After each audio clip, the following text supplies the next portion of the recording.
Watch out for the third episode of EntrepRadio Academy with a segment about financial education development on Sunday, March 14 at 3 p.m.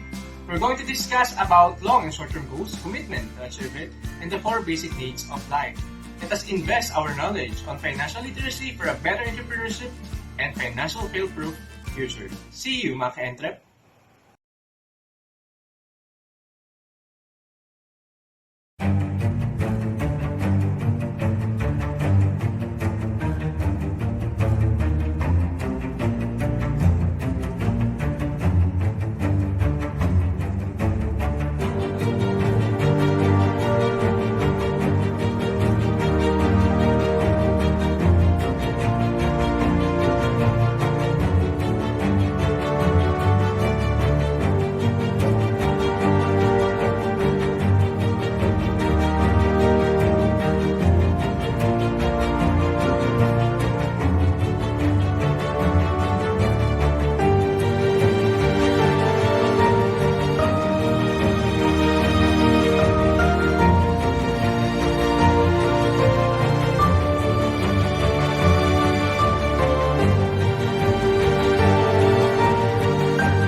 "2020 was the year we all looked forward to. It's the start of a new decade. It's the year of perfect vision. Or so we thought.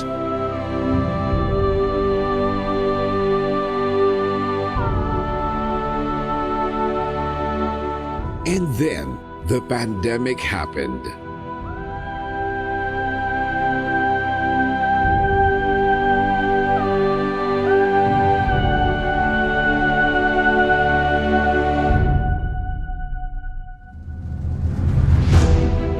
Now, 2020 has become the year that ushered in the new normal. But in spite of that, here in Creative Voices, we believe it's still the perfect year for your voice to be heard. This is Creative Voices 2020. Bigger, bolder, better. And yet still and always the home of the best Filipino voice-over artists. We provide a pool of hundreds of voice profiles. Male or female, young or mature, calm or energetic, in English, Tagalog, and other Philippine dialects. Tuloy ang kwento. Padayon ang istorya. Ituloy ti istorya. Telestoria continua. Isundo may istorya. Padagos lang ang satuyang istorya. Padayon ang imo nga sugilanon. Tuloy ang kwento. An online platform for selecting, booking, and obtaining the perfect voiceover for your commercial, movie, corporate video, e-learning, telephone system, etc. You name it, we voice it. State-of-the-art recording studio, equipment, and software for a guaranteed crisp and clear audio quality.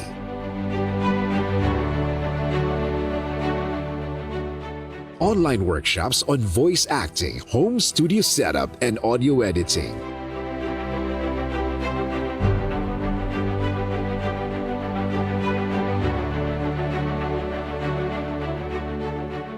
We have produced over 2,000 graduates from VoiceWorks, our popular voice acting workshop since 2005.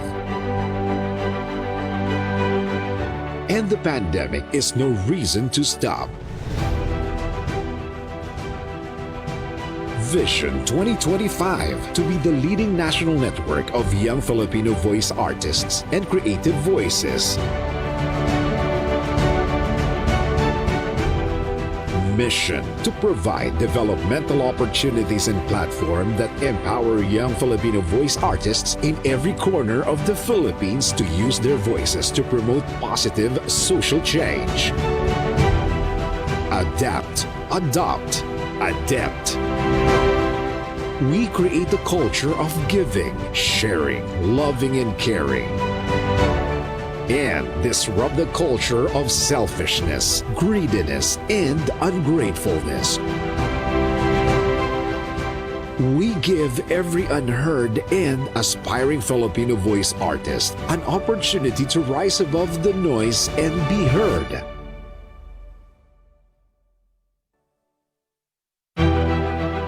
Be part of the new normal created by Creative Voices 2020. Join Certified Voice Artist Program. Creative Voices 2020 Vision 2025. Creative Voices Productions.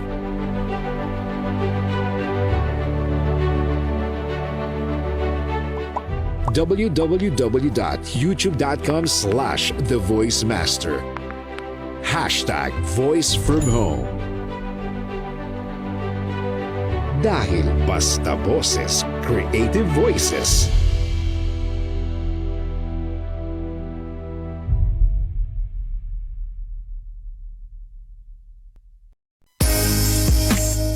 Hear the voices of greatness on the World Wide Web. VG8 Radio, the voices of greatness.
Narito na ang inyong bagong magiging Sunday afternoon habit sa VG8 Radio.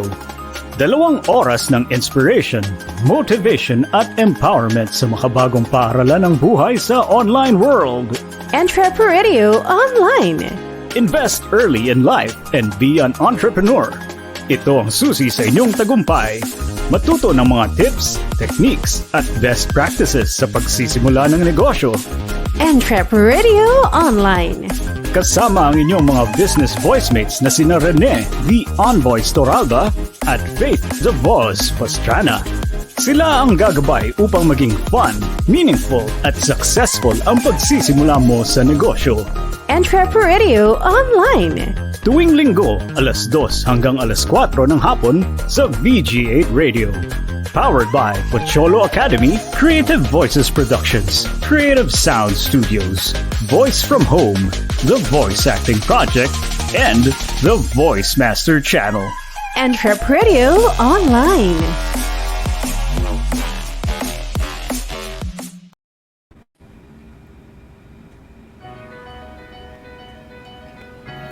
Magandang hapon mga ka-entreps! Narito na ang programa para sa makabagong Filipino entrepreneur. Makakasama niyo kami tuwing Linggo, alas 2 hanggang alas 4 ng hapon para sa usapang punong-puno ng kaalaman sa pagsisimula ng inyong pangkabuhayan.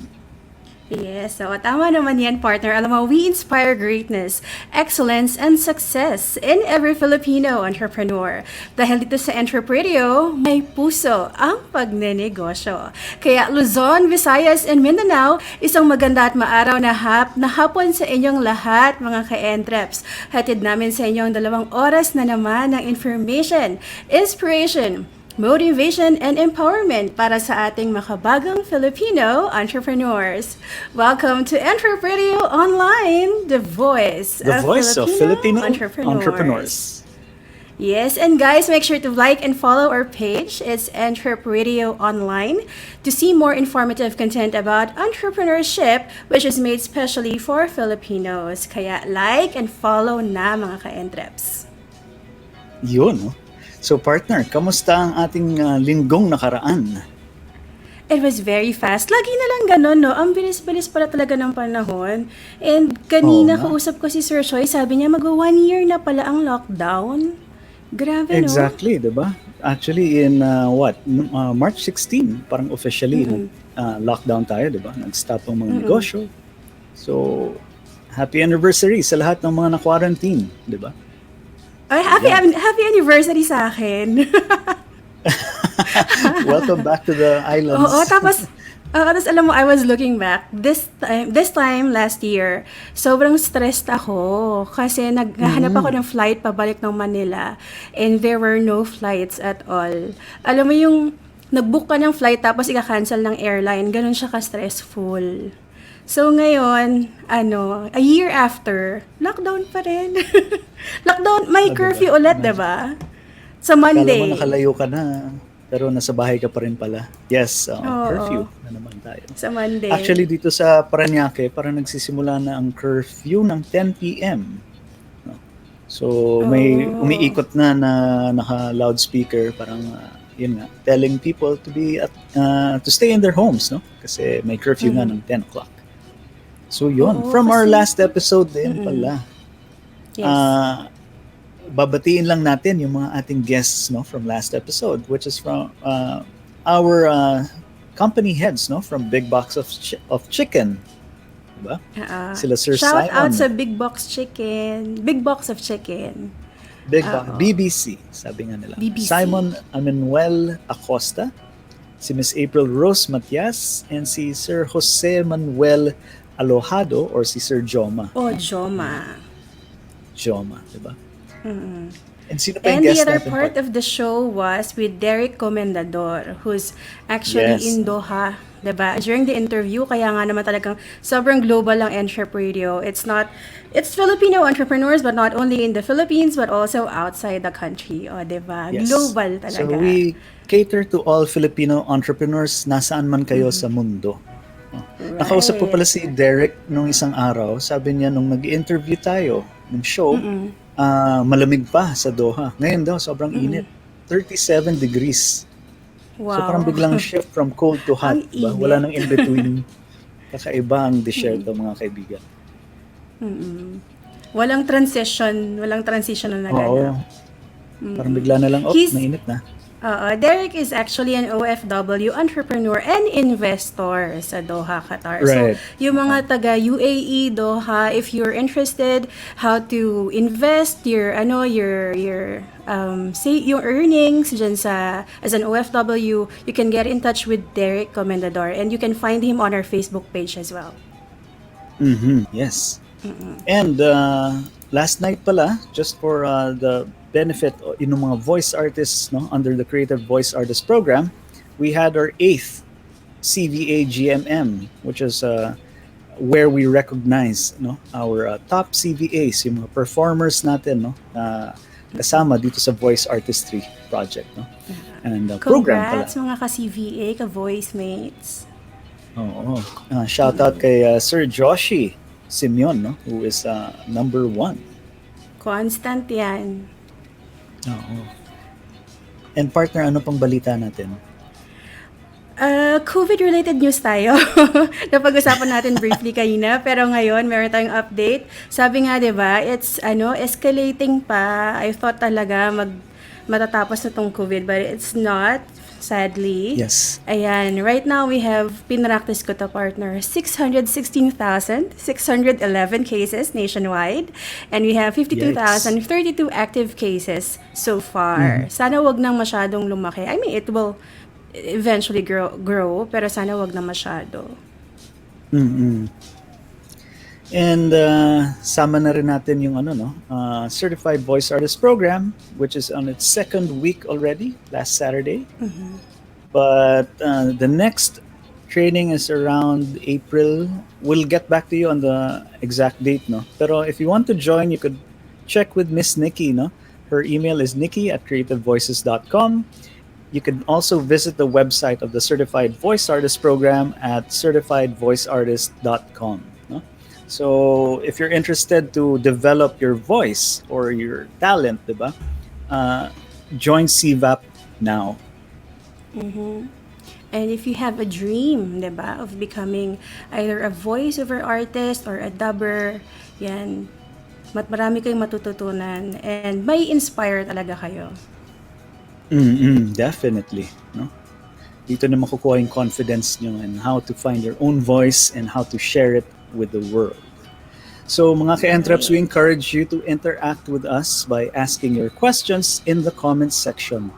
No? So just type away mga ka-Entreps and stay with us until the end of the show for a chance to win an Entreprise, no? Just by typing our Entrepedia tips. Entre, yun eh. Diba?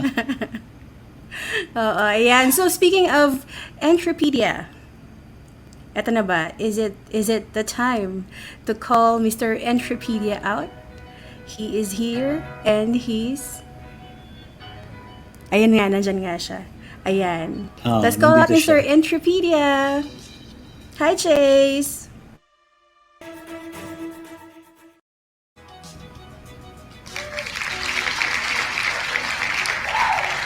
May video pala. May gahay ako, di ba? Well, better early than late, I suppose. Hi, everybody. Hi, Chase. Hey, Chase. Hi. Hello. Great day, mga ka-Entreps. This is Mr. Entrepedia back for this new season with a new set of informative and useful tips, especially for our fellow entrepreneurs, our Entrepedia. As usual, brief definition of what Entrepedia is. It is a collection of information or data that is useful and helpful to the modern entrepreneur. Tagalog, ito po ay mga koleksyon ng impormasyon o data na nakakatulong o kapaki-pakinabang sa mga makabagong negosyante.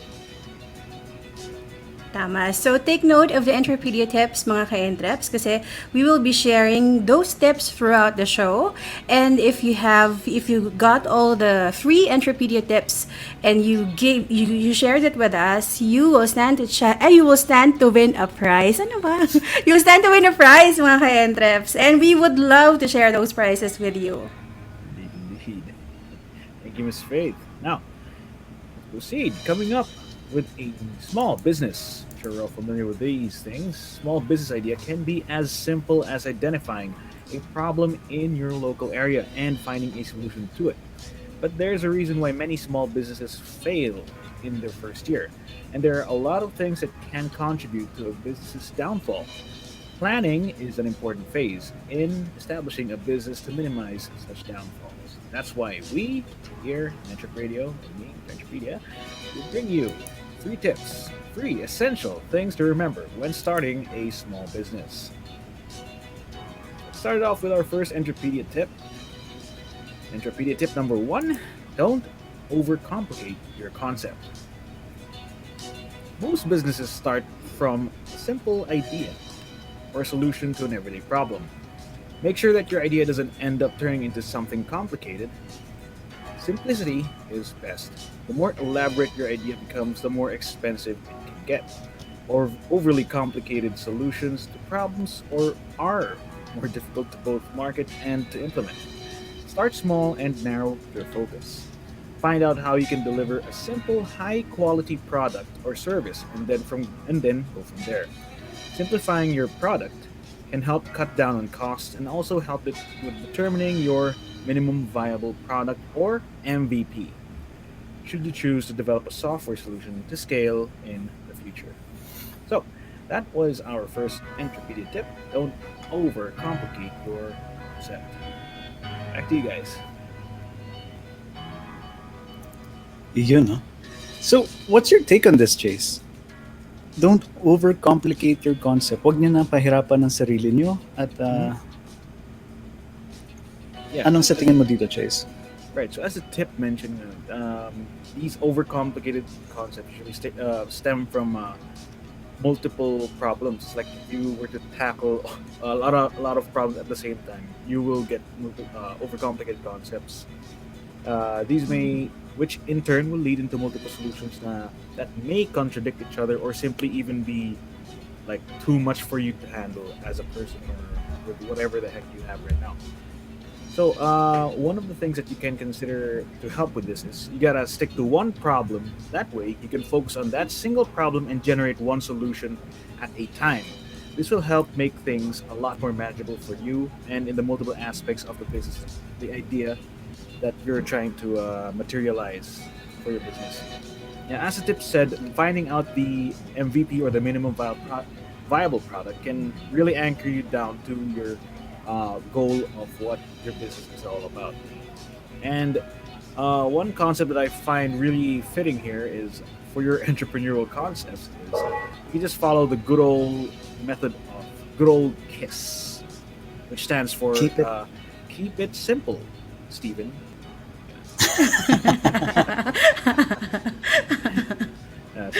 That was smart. That's the KISS principle. Yes, indeed. And that's my take, guys. Ikaw, partner. Ako siguro, why we shouldn't complicate things is because it will delay actually. 'Di ba parang the more that you think of things to add on or to complicate it, it will actually delay and then eventually baka tamarin ka na, 'di ba? Mm-hmm. So, Correct, yeah. start simple. Tama yung sinasabi ni Chase. Start simple and then eventually you upgrade, you level up, 'di ba? Yes. Pero and at work least on start. it from there. Right. Okay, so yun. I agree with you both. And mahirap nga kasi pag kinomplicate mo, medyo lalabas ang problema when you can always, kung kunyari, parang ang tip na to parang geared towards lalo na sa software development.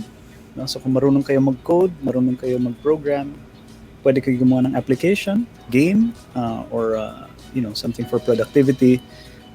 Kahit yung version 1 lang muna ilabas nyo, okay na. And you can always iterate after. Pwede nyo maglabas na lang version 2, version 3. The same with, kunyari, any other type of service. Start it small. Kunyari, iced tea lang muna binibenta nyo. Then eventually you can add sago. Then eventually you can add something. Kasi mahirap din yung carrying costs niyan, lalo na sa inventory. Masyado kang maraming pagkain sa menu, masyado ka rin maraming ingredients na kailangan i-stock kasi hindi mo alam anong orderin ng tao eh. So pagdating nila, wala ka palang stock noon, di bad feedback na kagad. Dami-dami na sa menu, wala naman pala. Ano ba, magsasara na kayo? Parang ganun ang dating di ba? So, might as well keep it simple nga, Steven, sabi ni Chase. No? So, Yun. Paano Thank you, pag hindi guys. S yung pangalan mo? Well, keep So, it simple, paano, Sally. Just a catch-all. Sally. Ano naman? paano pag hindi S? So, Yun ang problema. KIST. Keep it simple, Tanya. Trevor. KIST. So, KISS principle. Or if you want to feel a little bit more like local, KISP. Keep it simple, Pedro. Ayan, sabi nga ni Miss Pao. Hey, Miss Pao. Ready, sabi niya, fire, aim. And naman, as per the Pachology, this is one of the things. Hashtag Pachology. Yun. oo, hindi na ready, aim, fire. Ready, fire, aim. Yes. Just shoot. Okay, thank you very much, Mr. Entrepedia. So, guys, that's Chase Lemon for you with Thanks, his Chase. Entrepedia tips. So, he'll be back later? Overcomplicate your concept. Yes, that's true. See you, Chase. So, yan. Partner, Oo. what's next Siguro on our list? Siguro, partner, before we invite our guest, i-shoutout muna natin yung mga tao sa yung mga ka-entreps natin na nagko-comment. Kasi may nakita akong bago, ngayon ko lang siya nakita, nag-comment. Sige, basahin mo, partner. Si Tumnik Paganpan Balabat. Tama Yes. ba? Tumnik is batch 5, if I recall correctly. Tama ba, Tumnik? Batch Kasama 5 na or si batch Dale, 6? no? Hindi, ongoing pang batch 6. Hindi pa sila active masyado. Hi! Welcome to EntrepRadio. Ngayon ko lang kasi siya nakita. So, yan. Salamat sa panonood, Salamat. Sir Tumnik. And sabi nga ni Yan. Pao, may pahabol si Pao regarding the COVID news. Yeah, the PH variant, no, na sinasabi. Ano yun? Ano yung PH variant? Ano yun ba? So I think before, when we did our COVID news, meron ng, di ba, may UK variant, meron ng may UK South variant, may African South variant, Africa. Mm-mm. then may Brazil na variant. So parang sinasabi ngayon, meron na daw PH variant, pero sabi naman ng DOH, huwag muna daw pansinin kasi baka mali lang ang assessment, no? So, hindi natin alam, no?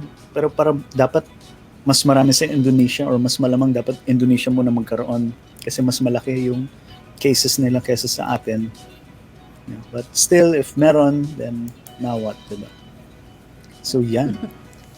Kailan ka nalalabas? Exactly. Ayan. So, yan. So, guys, ladies and gentlemen, we'd like to introduce to you our next guest to tell you guys something about their company. Their vision is to promote a better life through quality food and service by sharing natural, fresh, and tasty vegan food, meaning walang karne, walang meat products or byproducts, with caring service to improve the health and happiness of the customers. So, guys, ladies and gentlemen, let's welcome Miss Maricel M. Pablo, the General Manager of iVegan Restaurant.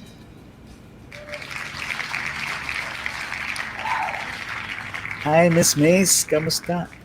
Kamusta po kayo? Good afternoon. Okay naman. Ayan, no? Hi, Miss Mace. Hello. Welcome to EntrepRadio. Miss Mace, balita namin lumabas din daw kayo sa show before this? Or kailan ba yan? Last Friday kay Doc Sam MD. I see. No? O, diba? Ganun talaga, Miss Mace, pag in demand, no? Talagang palipat-lipat na ng show. Kamusta naman po? Kamusta naman po kayo this week? Okay naman po kayo? Okay naman po. Ayan, no? Partner Faith.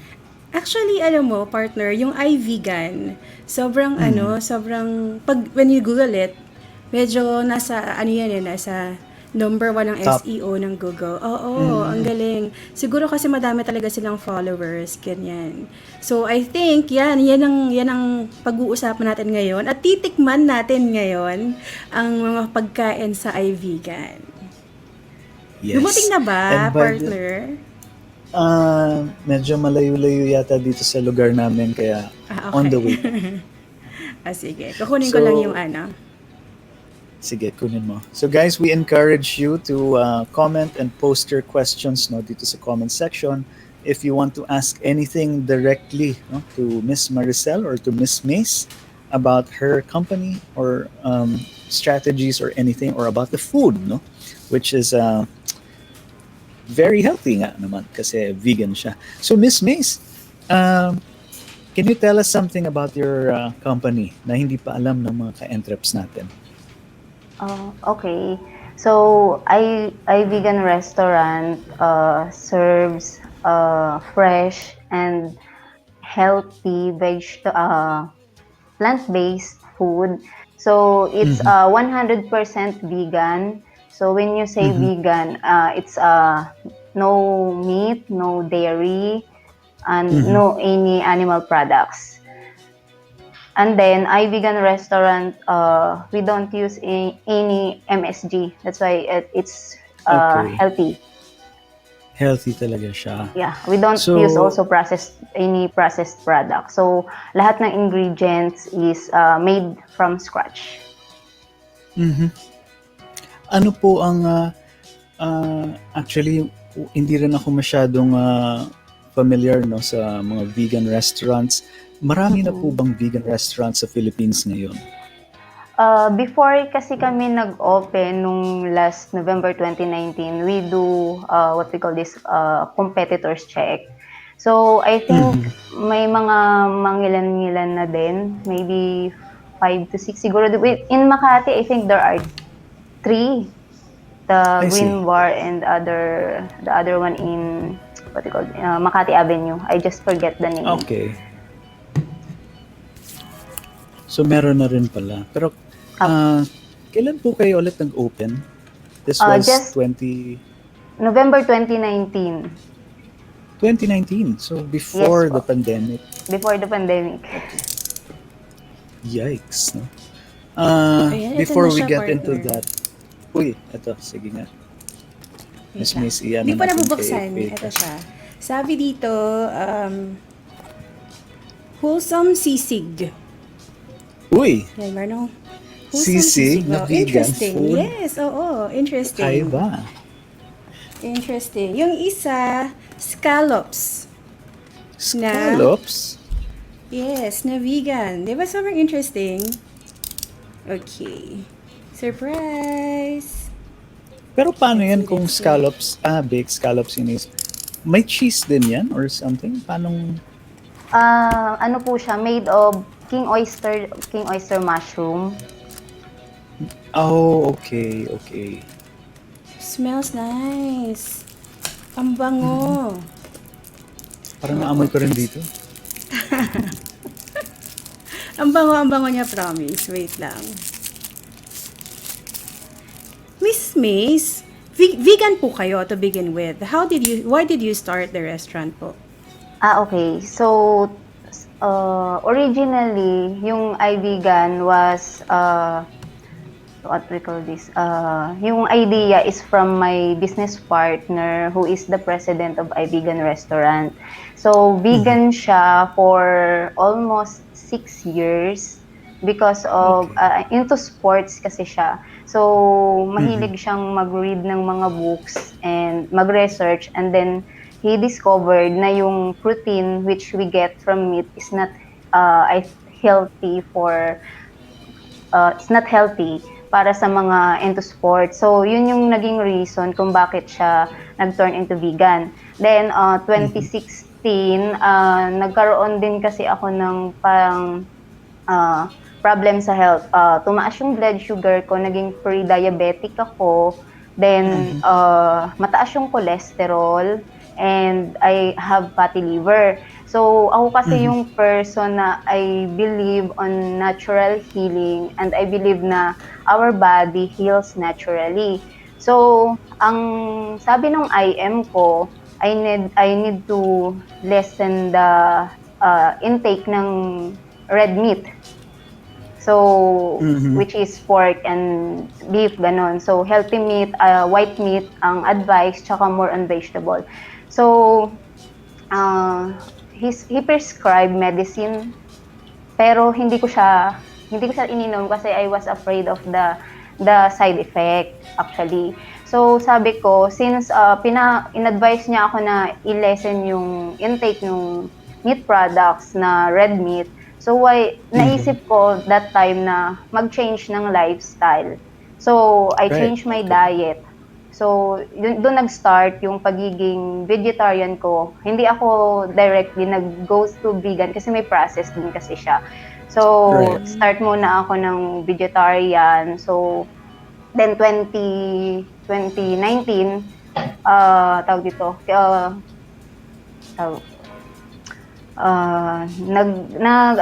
nagkaroon kasi ng problem that time. So, I leave my previous work.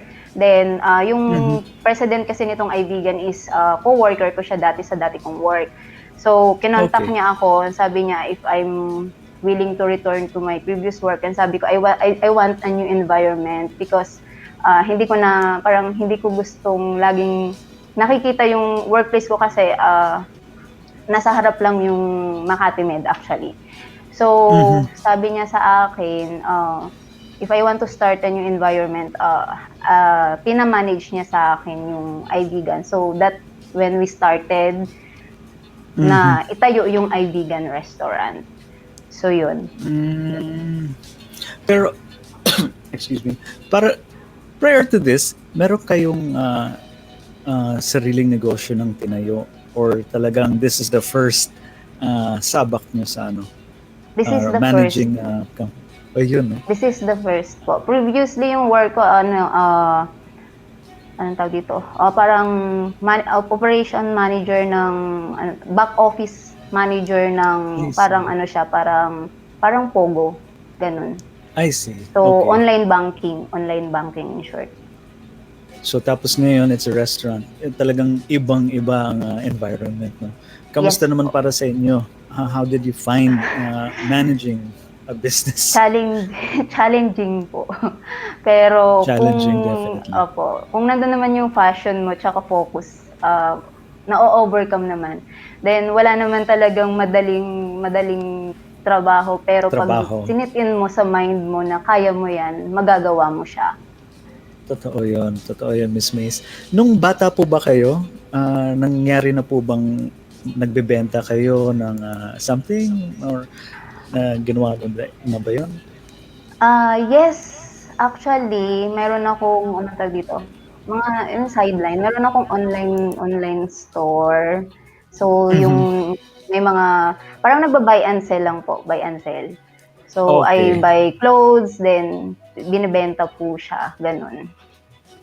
Yeah. Mga products. Diyan rin makikita pag meron kayong entrepreneurial spirit, no? Pag bata pa lang, gipit tayo na kulang pa sa pera, naghahanap talaga tayo ng ibang means, no? Madagdagan ng ating mga baon, panggastos, diba? So, actually, sa karamihan po ng mga tinanong namin mga entrepreneurs, yung mga nagnenegosyo, ganyan po talaga ang common denominator. No? Na makikita mo meron kang spirit to become an entrepreneur kung alam mong gagawan mo ng paraan ang current situation mo by going into business, meaning nagsa-sideline kayo or yun nga na dadagdag kayo ng trabaho para madagdagan nga ang kita. Miss Mace, wala yata si partner, mukhang kumakain na. Yun, nakamute. Wait lang. Ready to share ka na ba, partner? Ready to share. Hold on. Ayan, sige. I think you have to accept me. Ay, nawala. Nawala siya ulit. Ay, nawala. Oo. Nawala ulit. Sige lang. Di ba, partner, accepted naman kita. Ang question ko pala, kasi di ba, most as far as I know, most ng mga nagtatry maging vegan is for health reasons, and most of them would want to lose weight. Effective po ba siya? Gano po? Kasi kayo po, di ba, parang may changes din sa body kapag nag-transition ka from yung normal eating habits to being a vegan or vegetarian. During transition period ko from meat, yung dating kinakain ko na meat to pure vegetable, yung first month ko kasi nag-lose, yung namayat. Actually, namayat ako. Kasi not enough nutrients yung nakukuha ko dun siguro sa kinakain ko kasi parang selected vegetable lang. As long as makuha mo naman kasi yung right, meat replacement, you need to eat variety of vegetable, hindi lang nakapokus ka lang sa isang vegetable. So, dapat madaming kinds of vegetable yung kainin mo. So, most of the vegan people na na-meet ko, they are payat. Or hindi naman sobrang payat, mga slim, ganyan. Yung mga nai-encounter ko ng mga guests na kumakain dito sa iVegan restaurant. So, it's time to be vegan. Okay. Ba't ka naubo? Are you telling that to the audience or to yourself? To me and Moises. Okay. Hindi naman kailangan. Pero kung gusto niyo, bakit hindi? Ano, partner? Nandiyan na ba? Or ipapakita muna natin ang mga nasa Sige, yung mga pictures muna siguro. Yes. Ang menu. So, Miss Mace, ipakita po natin sa mga ka-entreps natin, ano ba ang mga food na meron sa iVegan? Simulan natin dito. Yan. From left to right, Miss Mace. Okay.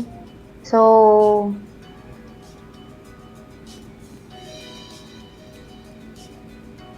ano po itong nasa left, Miss Mace? Noodles po. Ano pong klase siya? It's lemon butter pasta. So, pagdating sa pasta category, lemon butter pasta is the best seller.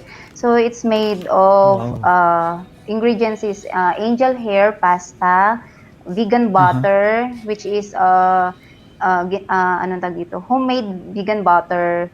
We have lemon, broccoli, capers, and olive po.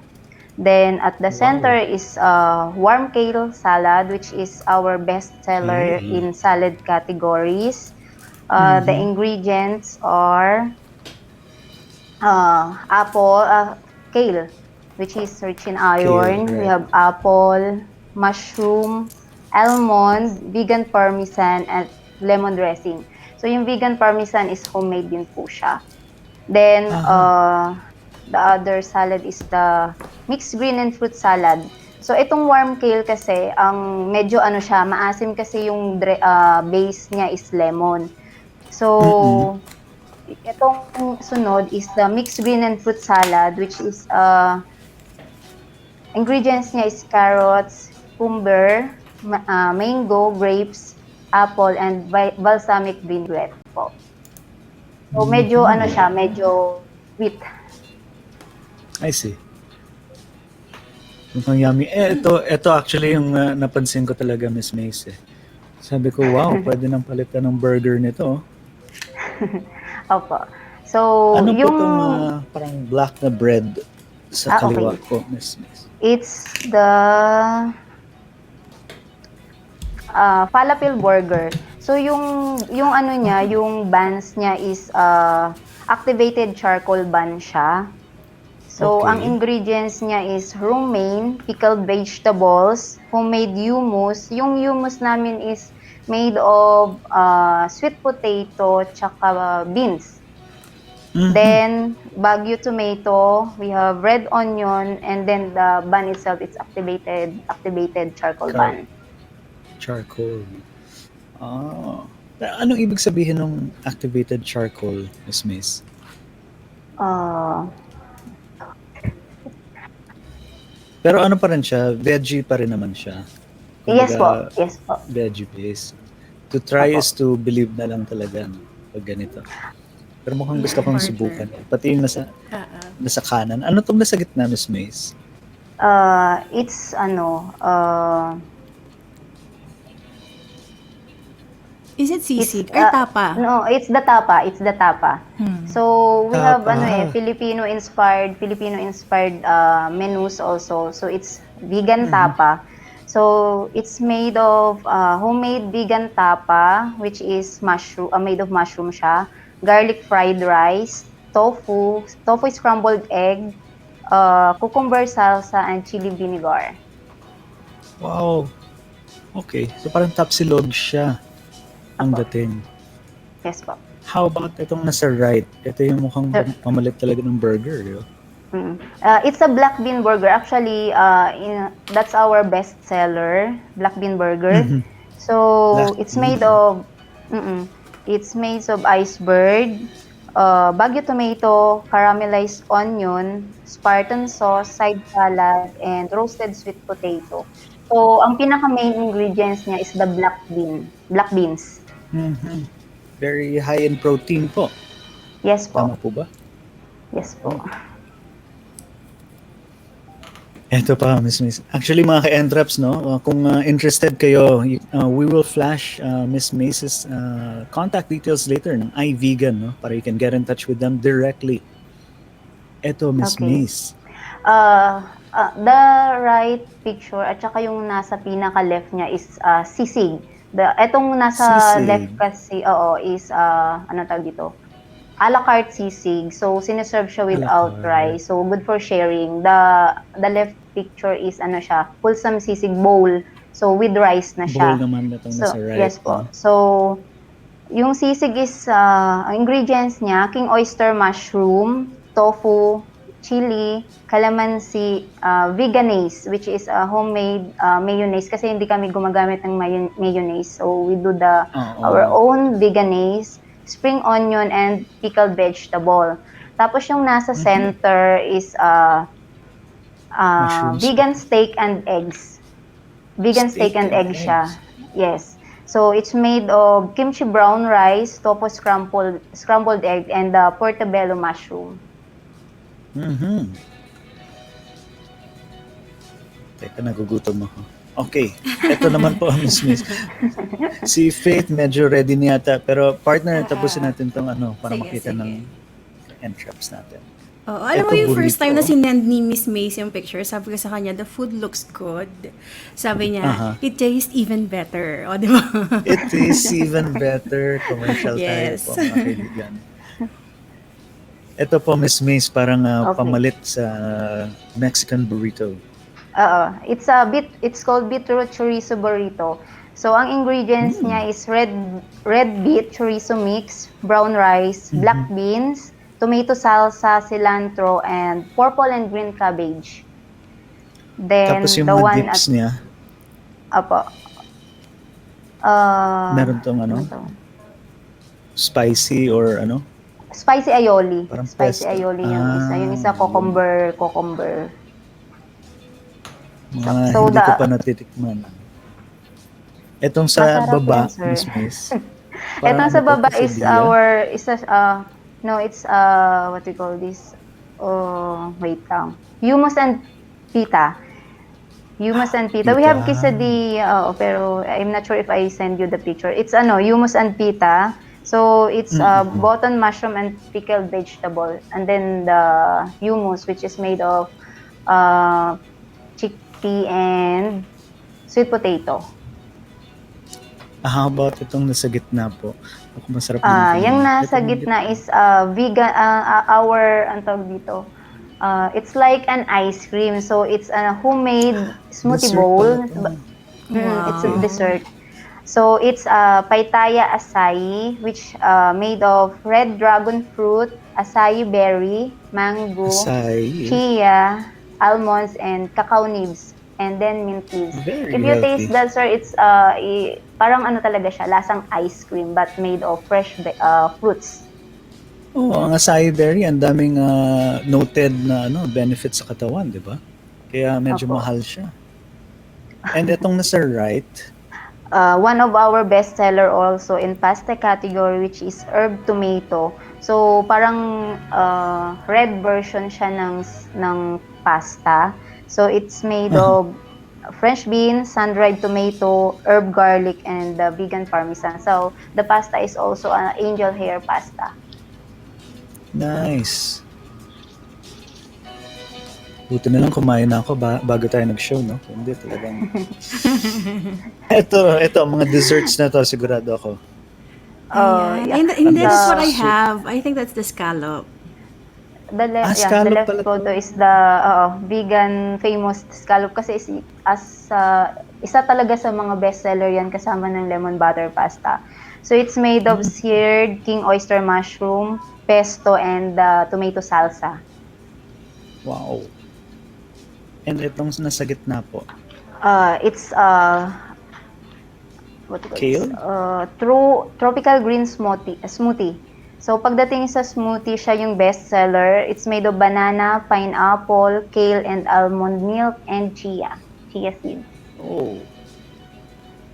Talagang siguro pag ito pa lang busog ka na. Kasi di ba yung chia Ito pong seeds, nasa- parang siya, yung chia seeds parang lumalaki siya kapag submerged in water. So para siyang actually pearl.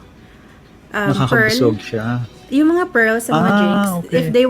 if they want a healthier substitute for yung mga pearls, mga bobo ganyan, pwede yung chia. seeds. Chia seeds. Oh, okay. Fun fact. And itong nasa right, para siyang pumpkin soup na. Yeah. Actually kasi we have guests which Cinnamon? yung mga hindi coffee lover. So we made Hindi pala drink soup. non-coffee siya. So it's a spiced golden milk which is made of plant milk, spices, coconut sugar, tsaka vanilla. Yummy. Okay. Partner, I'll Are show you you what I there? have. Yes, it's here. Ayan. Can you see yun it? So, ito yung actually, Ako nagfe-feedback. nagfe-feedback. Wait lang ha.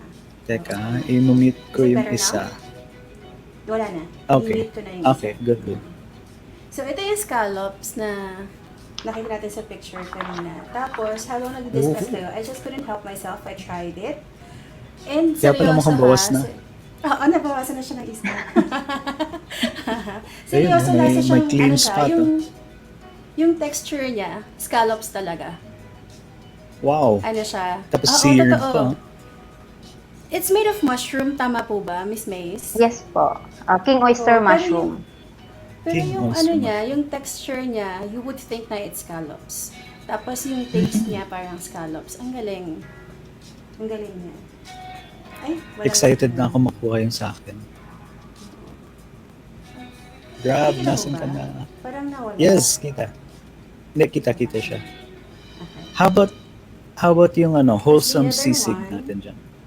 Eto, na-try ko siya. Sinubukan ko lang ng isang bite kasi you were discussing. Baka bigla mo akong tawagin. Ayan. Eto siya. So, crunchy siya ha. Crunchy siya. Habang umuya. Totoo. It was Teka, crunchy. partner, parang nawala Teka. siya. Kasi parang, What's happening?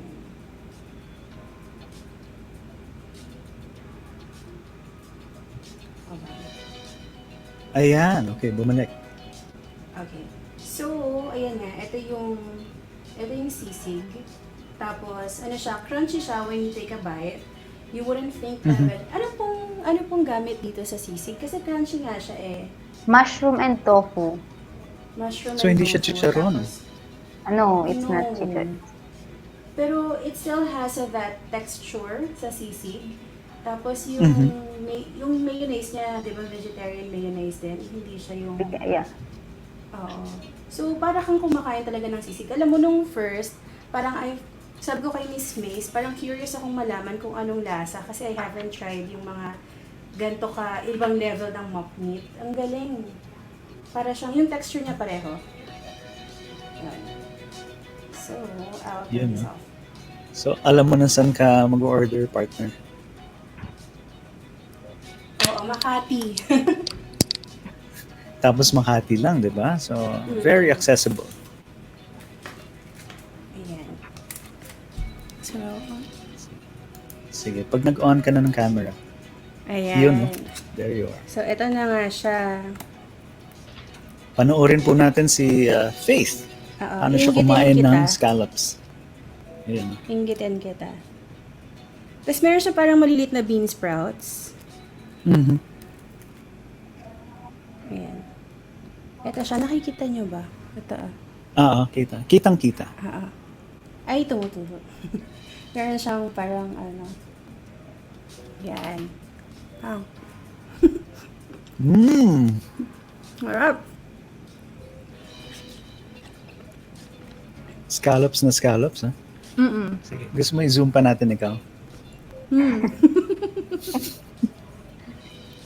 Ayan. So, baka mainggit masyado ang ating mga viewers. Basta, we will flash the contact details in a short while. So, Miss Mace, since nag-pandemic nga, do you think that social media naging relevant siya sa business niyo? Masyadong malaking tulong yung social media sa business namin itong pandemic. Kasi since nag-pandemic nga, 'di ba? So people are not allowed to go out. So parang they just rely on tawag dito food delivery tapos online.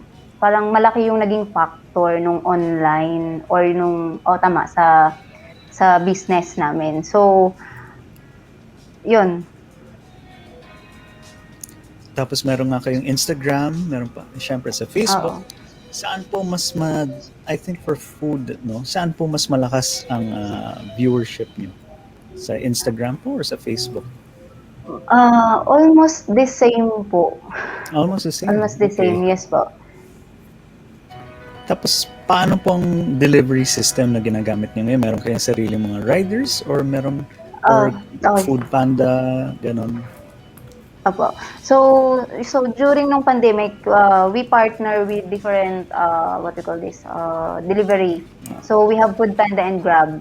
Then we launch our own website para dun sa yung Food Panda kasi parang at may limit siya eh. 3 kilometer radius lang yata yung aabot niya. So if you're outside of that, Grab naman. Hindi ka na. So, yeah, nag-launch kami nung sariling website namin which you can order directly also through our ordering system. Then, some of our stuff, if they have free time, we deliver. Kayo rin mismo? Yes po. Mukhang naubos na ni Partner Faith yung kasi pati chopsticks kinakain eh. Hindi, yung dip kasi masarap yung parang salsa. Masarap yung salsa. Tomato sauce. Ayun. Oo. So yun, Miss Mace, pero nung during the time na yun nga height of pandemic, ano yung mga naging struggles ng iVegan? Considering November siya nag-open, no? 2019. Opo. Actually, parang 4 months pa lang kami nag-open. Nag-pandemic bigla. So, yung mga na-encounter namin. Sira ang yung ROI. Opo. Yung una-una how to market our product since bagong-bago nga kami. So, bagong bukas yung business. Tapos biglang nag-pandemic. Tapos yung some of the suppliers kasi namin, some of the vegetable kasi is organic, like yung mga greens namin. So, it's organic. So, yun, yung ibang suppliers namin is nag-close, tapos manpower shortage kasi at the first quarter of the month, parang nung lumabas kasi yung COVID issues, yung mga tao, di ba, natakot. So, yung ibang staff parang natatakot pumasok, like that. So, yun yung mga na-encounter namin na problem during yung pandemic. Naglabas ang government kasi sabi nila, di ba, lalo na kung restaurant kayo, kung gusto niyo may mga workers kayo, o mga gagawin yung stay-in sila, di ba? Or magpo-provide kayo ng barracks, parang masyadong mahirap i-gawin. Opo. or may shuttle service. So, paano nga naman yan, lalo na kung restaurant? Actually, we provided staff house to our staff. Mhm. So, So, wala then, nang labasan sila doon. tapos medyo konti nga yung sales, talagang as in konti yung orders. Parang sila, skeletal yung work, like every other day. So yun po. Naka-mix ang full and half, no? Apo. So Pero comparing po yung... how's the operation? Ay, sorry. How's the operation Sige lang, na po partner, go. ngayon? ngayon po, so unti-unti na siyang nakaka-catch up naman. So medyo dumami na, dumami na ulit yung orders sa Foodpanda, Grab, and sa aming website. Then may mga nagda-dine-in na din po ng mga guests. Pero before po ng pandemic, hindi po kayo gumagamit ng Foodpanda or Grab, no? Gumagamit na po. Talagang... Actually, good thing, I see. before nag-pandemic, meron na kaming Grab and Foodpanda. Parang nakipag-partnership kami sa kanila is, Foodpanda is, January, then Grab is February. So yun, pagdating ng March, biglang sakto. nag-pandemic. Sakto lang. Opo. Parang naamoy nyo na parating yung pandemic. Ready na eh. Yung sales nyo naman po, nung let's say, nung siguro second or third month, kumpara ngayon, mas kamusta naman? nag-improve. Mas nag-improve siya. Mas maganda mataas pa yung sales. ngayon. Opo, mas Rather maganda than yung sales namin. before nag-pandemic? Yes po. Kasi yung since nga new pa lang kami nung before mag-pandemic, hindi pa siya ganun tama. kakilala. So bago pa lang sa market, hindi pa ganun kakilala yung business. Miss Mace, ano pong magbibigay yung tips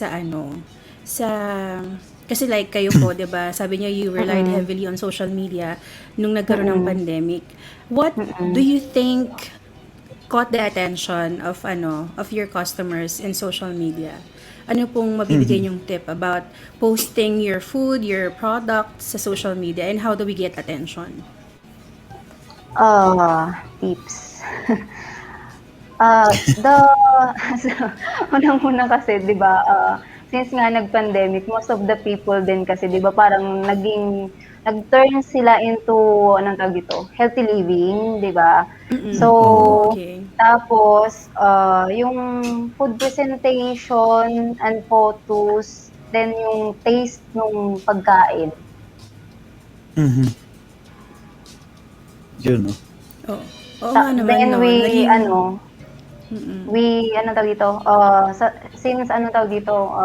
run also monthly promotions and discount to our customer para lang ma-attract yung mga guest, may discount, ganyan. We are running monthly promotion. Pero naging beneficial nga sa iVegan kasi tama nga naman, people suddenly wanted to be healthy, they suddenly wanted to change their lifestyles to be more mas malakas yung immune system nila. So naging beneficial sa iVegan yung yung Opo. Yun naman. So ngayon madami ng customers and clients ang iVegan. Opo. So far may mga madami-dami na. By the way, Miss Mace, meron pala kaming isang dati naming guest, no, dito. Nag-comment siya, sabi ni Miss Maricel, no, she's based in Canada and she has her own calligraphy business naman. Sabi niya, wow, looks good. No, nung pinapakita natin yung mga pictures ng food niyo kanina. Tapos may nag-comment din po pala si Miss I think Jonathan to. Si Sir Jonathan Versosa. If I have decoded your name correctly, no? Sabi niya, hello po. Yeah. Akala ko Thai or something, kaya ganun yung pangalan. Natano. Silent Natano. J. Jonathan. Okay. Yun. Kailangan magaling ka magbasa. So yun, nasa na tayo. Sorry. Ngayon, Miss Mace, yung mas malaki po bang sales nyo ng food sa online or mas malaki pa rin talaga yung sa kumakain Sa nagda-dine dine-in. in. Mas malaki pa rin po online as of now po. Wow. Talaga. Apo. Imagine that, no, kung hindi nag-pandemic siguro, hindi natin malalaman yan. Talaga nakabase pa rin tayo sa gusto natin i-expand ang restaurant para mas marami makaupo, mas marami makakain. Tapos yung sa siguro iba talaga yung ginawa ng pandemic, napilitan talaga tayo mag-shift online. Kahit pa paano, 'di ba? Na-switch talaga eh. Kasi before, di ba, parang ang delivery, secondary yan. Di ba? Parang ang primary talaga is you go to the place and then you dine there. Kasi you want to get the experience of the place, di ba? So ngayon, parang nag-switch siya from secondary, naging primary talaga yung yung deliveries. Yes po. Pero yun nga, some restaurants din, lalo na mga theme restaurants, no? Maganda yung design, maganda yung mga hindi na nila ma-experience yun. So, ang tanong is, how can you bring forward or paano nyo mapapadala yung design ng restaurant nyo dito sa, yung ambience nga. Sabi nga nung isang politiko na sino nag-order ng ambience sa mahal-mahal. Paano nyo yung mapaparamdam sa mga online customers nyo yung ambience ng lugar nyo? Nung restaurant. Ayun, sa dito, food, as I have mentioned siguro kanina na, the food presentation itself and then the taste of the food. So pag kinain nila dun sa bahay nila, parang same taste siya. So yung consistency nung taste ng food if you let it delivered or you take out the food. Kung samahan nyo kaya ng picture ng kunwari landscape pictures, diba, sa bawat delivery, para habang kinakain nila, tinitignan nila yun, diba, parang nandito ako. Hindi, joke lang. Or pwede rin naman na di ba, parang tayo as customers on our own, i-design nyo yung kung gusto nyo ng ambience, di ba? I-design nyo yung dining area nyo na merong mga decorations na mukhang restaurant para whatever delivery, whatever delivery, McDonald's ba yan, or fast food ba yan, or whatever, you still have that restaurant feel. Diba? Tama. Magandang idea rin yun. Okay. So, Miss, medyo alam namin busy din kayo, no? Lalo na ngayon. Sunday pa naman. Sunday pa naman. Baka meron kayong final tips ulit naman para sa how do you manage kunyari your time na lang, no? Okay, so most of the time tawag dito, planning, importante talaga yung planning, tapos focus, and then yung execution. So most of the time, nandito din ako sa resto. So, even though pandemic, to monitor the operation. So, sa planning nyo, talagang malamang ang dami nyung kailangan as a general manager, no? Talagang dami yung hina-handle dyan, yung logistics, pag-monitor ng finances. Na-imagine lang din namin how it is to run a business now, no? Lalo na sa food industry. So, partner, ikaw, ano pang question mo?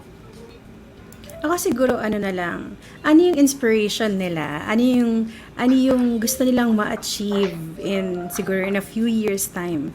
As, di ba, parang bagong company ang iVegan and they started last year in November 2020. So in the coming years, how do you see iVegan?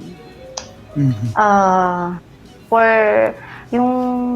we already have branches sa iba't ibang iba't ibang lugar in the Philippines siguro, or even in Metro Manila, because there are some guests who are requesting na kung pwede mag-branch out kami sa lugar nila, lalo na yung mga malalayo. Yes po. And then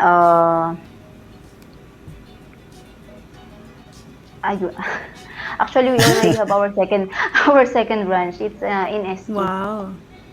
In We Saan just po? opened Sa- Singapore. We just opened okay. ngayong March. Since yung Wow. president namin is based doon.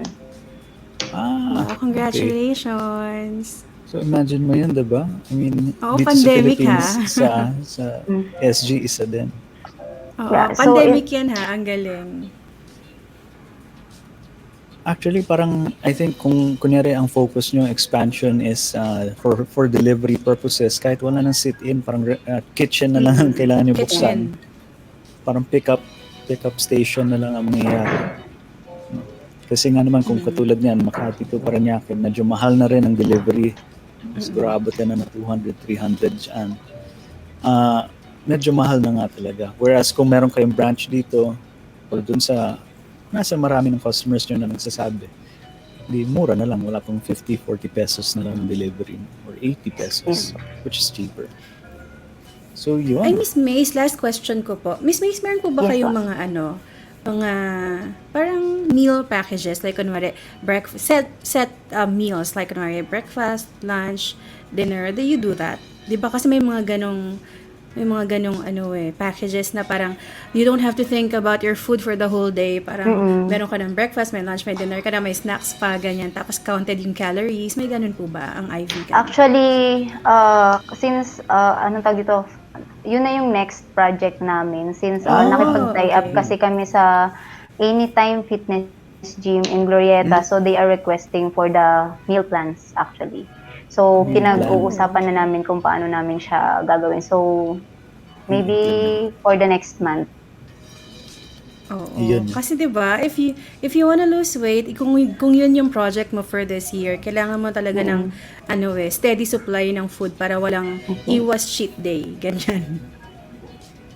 Ito nga nag-comment si Miss Rina. Hi Rina.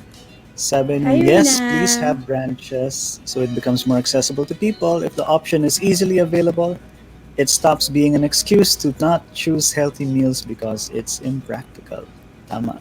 Thank you, Rina, for that. Taga saan ba si Rina? Magtatayo daw dyan ng branch ang iVegan. Ano na, ang address niya nasa puso mo. Yun. Tapos, by the way, Miss Mace, could you invite our viewers then? Ito yung contacts ni Miss Mace, no? To visit or to order. Okay. So, sa mga viewers, iVegan restaurants are already open for dine-in. We are practicing the, we strictly Safety follow protocols. the safety ITF guidelines for safety protocols. But we are located at LPL Tower, Legazpi Street, just in front of Greenbelt 5 Legazpi Street. Then we have our social media account. For our Facebook, we have iVegan Restaurant Incorporated. Then Instagram at iVegan Restaurant. Our website, www.iveganrestaurant.com. Then you can order us directly also through phone call. Our landline is 0273-737328 and our mobile number 0917-157-3696. Iyon, no? Okay. Yeah, they're easy So, to find guys, actually. When you Google vegan, lalabas kagad yung iVegan. Talaga? Yun naman pala. They're easy to find. Kaya malakas ang online sales. So yeah, Miss Mace, thank you very much. Thank you so much, Ay, Miss Mace. Baka may gusto kayong i-share pa na ano? Actually, for this whole month of March, we are running 20% discount to our regular guests and 10% discount to our new guests. So that's for the whole month of March. Applicable din po ba siya for delivery? Yes po. Both for Ayun. dine-in and deliveries. Okay. Yeah, So for the yan, whole narinig of nyo mga March. kaibigan. Okay. So, thank you again, Miss Mace. No? Salamat sa inyong pagsali dito sa EntrepRadio and pag-share ng inyong mga information sa ating mga ka-entreps. Thank you Salamat din po, po. Miss Mace. Thank you for having me. Thank It's you, our Miss pleasure Mace. po. Thank you for the food. Thank you for the food. Ako, Miss Thank you, Mace, Miss Mace. Opo. Mag-feedback na lang ako sa Facebook page kasi mukhang baka na-traffic po yung magde-deliver, no? Okay Pero, po. I-check ko din po dun sa nag-send na stuff.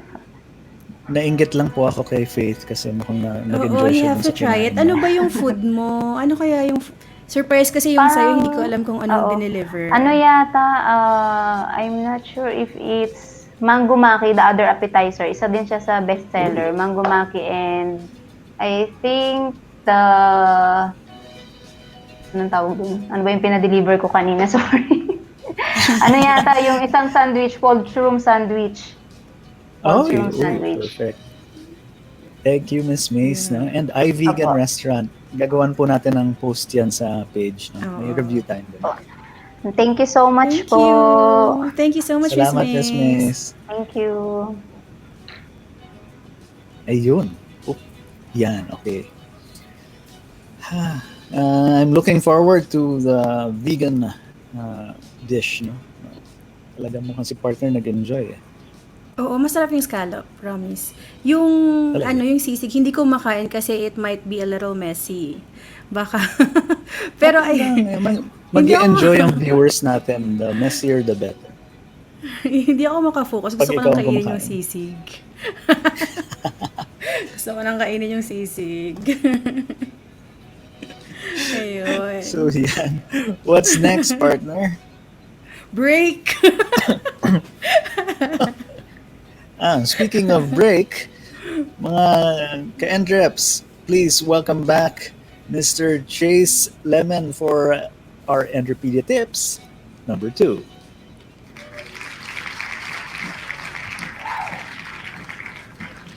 Hello. Hi, Chase. Hey, I'm back. Please excuse the very entertained background here. We're having a party here. I don't know if you guys can hear it. Ayun, no? Anyway, Sunday here I am, party. Mr. Entropedia, back at it again for the second Entropedia tip. Focus on the market instead of the product. Now, many startups and small businesses make the mistake of relying too much on their product to drive sales. What this means is that they fail to take into consideration the market they're getting into. Small businesses should focus on delivering a product that people are actually willing to buy. You can come up with the most revolutionary product in the world, but you won't get anywhere if there isn't any market for it. So you gotta focus on areas with a certain niche, and getting at least a small market share is better than trying to invest in a market that doesn't exist. So that was our second Entropedia tip. Focus on the market instead of the product. Back to you guys. I like that. I like that tip, though. That's not the usual. That's not the usual tip kasi usually sasabihin nga na focus on your product, develop it, and they will come to you. Pero this time, you have to parang tailor fit your product or service with the market naman. Tama rin yan. What's your take on this, Chase? Right. So, from my thoughts on this is this tip pretty much points to understanding your target demographic or your target customer. It's like, for example, suppose you were selling bolts or screws. Yeah. And you're selling those things in a food or cooking convention. So it's not exactly the right place. So chances are you won't get much sales because the people there aren't after that. So they don't have a need for it. There's one quote that I have actually found appropriate for this. It's like, see a need, fill a need. This points out to focusing on a need that you see. And then once you see that need, you can work on being the solution to satisfy that need. As what the previous tip mentioned, you can actually relate to that. You can focus on that single problem and create a simple solution to solve it. That way you will at the very least be an option in that very niche market and massively increase the chances of you generating income. So those are my thoughts. Tama.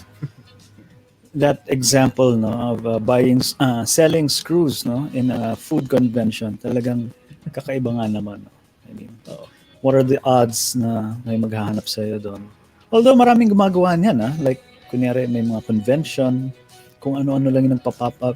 Siyempre, kunyari, ang usapan is business. Next thing you know, may mga exhibitors doon, no? Nagbebenta ng condominium, nagbebenta ng lupa. Kasi ang mga mag-attend naman ng convention, may kaya usually, no? Yes. So that may be one way siguro if you're targeting your market, kasi ang market mo, ito, nasaan sila, nandito. So, I guess in a way, tama naman din. Yeah, and don't be like overstretching it, like you're gonna be selling mga salbabida sa ganong klaseng convention. It's like selling ice cream to Eskimos nga daw, diba? Yeah, you gotta understand who you're selling to. That way you know what they need. Find that out, then you know what to sell. So how about ikaw, partner? What's your take on that? Siguro I'd like to make use of iVegan as an example kasi 'di ba like yung yung tip natin is to focus on the market instead of the product, 'di ba? If you have a market for vegan eaters, 'di ba? For ganyan, then you can have all the vegan dishes which actually works for them. But if you're in a country vegetarians, say if you're in a country like kunwari nasa country ka ng hindi sila kumakain ng pork, 'di ba? So, hindi ka pwede magbenta ng pork, 'di ba? So, walang purpose yung pork doon. So, meron ka market kung doon ka, kung vegan, kung vegetarian yung food mo, may market ka doon. Pero yun, always have to check your market. Always have to check whether mahirap yung may product ka, wala namang bibili. 'Di ba? Ang vegan ba automatic? Is it halal na kagad sa mga lugar na ganun? Or kailangan pa rin ng certification? Considering these are all plant-based naman, di ba? By its very name. I'm not sure kasi nga, di ba, ang mga halal merong certification. So, I'm not so sure. Hindi natin natanong si Miss Mace, no? Kasi syempre may mga entreps din tayo dito na ang faith or ang paniniwala, hindi yung partner ko si Faith, pero yung kanilang religious belief, no? Requires ganun, no? them Bawal to sila kumain ng pork. So I think vegan in itself, if you don't need the certification, would qualify. Oo, technically dapat, 'di ba? Pwede siya for non-pork Ikaw, Chase, what's your take on that? Is vegan pwede sa halal? Or if your religious belief is you can't eat pork, could you settle with the vegetarian meals? Well, I'm not exactly an expert, and I don't eat vegan, so I can't give a really good thought on this. Apart from, hey, if it doesn't go against with what you believe in, go for it. It should be okay. Okay. So, yeah, okay. Go for it. It's good. Why not? It's healthy. If it's alright with you, then go. Pero it's surprising. Alam mo, you have to try it, Chase. It's surprising. Hindi nga siya meat, but the texture is like meat. You should try. Yes. I appreciate the descriptions, but I don't think it's appropriate after mo nagugutom na naman. Don't worry, we'll put you backstage muna para makakain. I've been trying to avoid listening to Miss Faith a while ago as she was showcasing the various food items in front. I was like, oh, please don't. Last week pa to. Anyway, this is fine. Okay.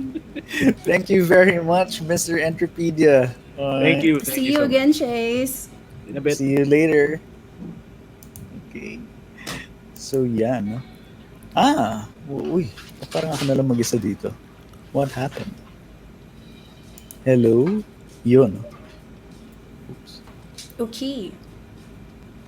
Sandali. Sige, partner. Nandito na yung food. Dumating na. Talaga. Sandali. Ipakita natin kay Chase yan. Ipakita natin kay Chase kung ano yung food mo. Teka, nandito na rin pala si Noel. Unahin na natin si Noel, no? Kasi mahaba din yung ni Noel ngayon. Oh, and very interesting ang topic ni Noel today. Oo. Guys, nasa na yung ating script. Ayan, okay. Now for the Entrep Academy segment of Entrep Radio, we have Mr. Noel Kristian Espiritu to give us some tips and learnings, no, about how to manage your money, no?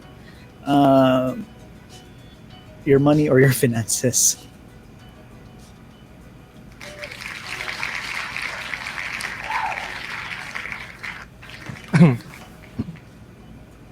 Yun, no? Oops. Welcome back, Noel. Ay, magandang Hi, hapon Noel. po, Ma'am Faith, Sir Rene. Naku, sana all may scallops. Oo nga eh.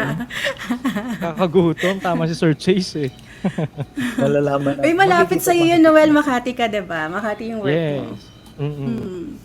Maka-order Makati lang nga sila. dyan. Oh, iVegan. Iyan. Anong baon mo Go sa amin ahead, today, Noel. Noel? Marami kong friends, Ma'am Faith, na mga vegan talaga. Yung mga natatakot talaga? tumaba. Yes, recommend ko yan sa aking mga kaibigan. Mm-mm. Sige. So, alam mo actually last week, Noel, ang dami talagang natuwa sa mga tips na binigay mo. Madaming na may na-realize sa kanilang sa kanilang finances. So, I'm sure meron ka mga baon this week na talaga namang very enlightening. So, anong tips meron tayo today?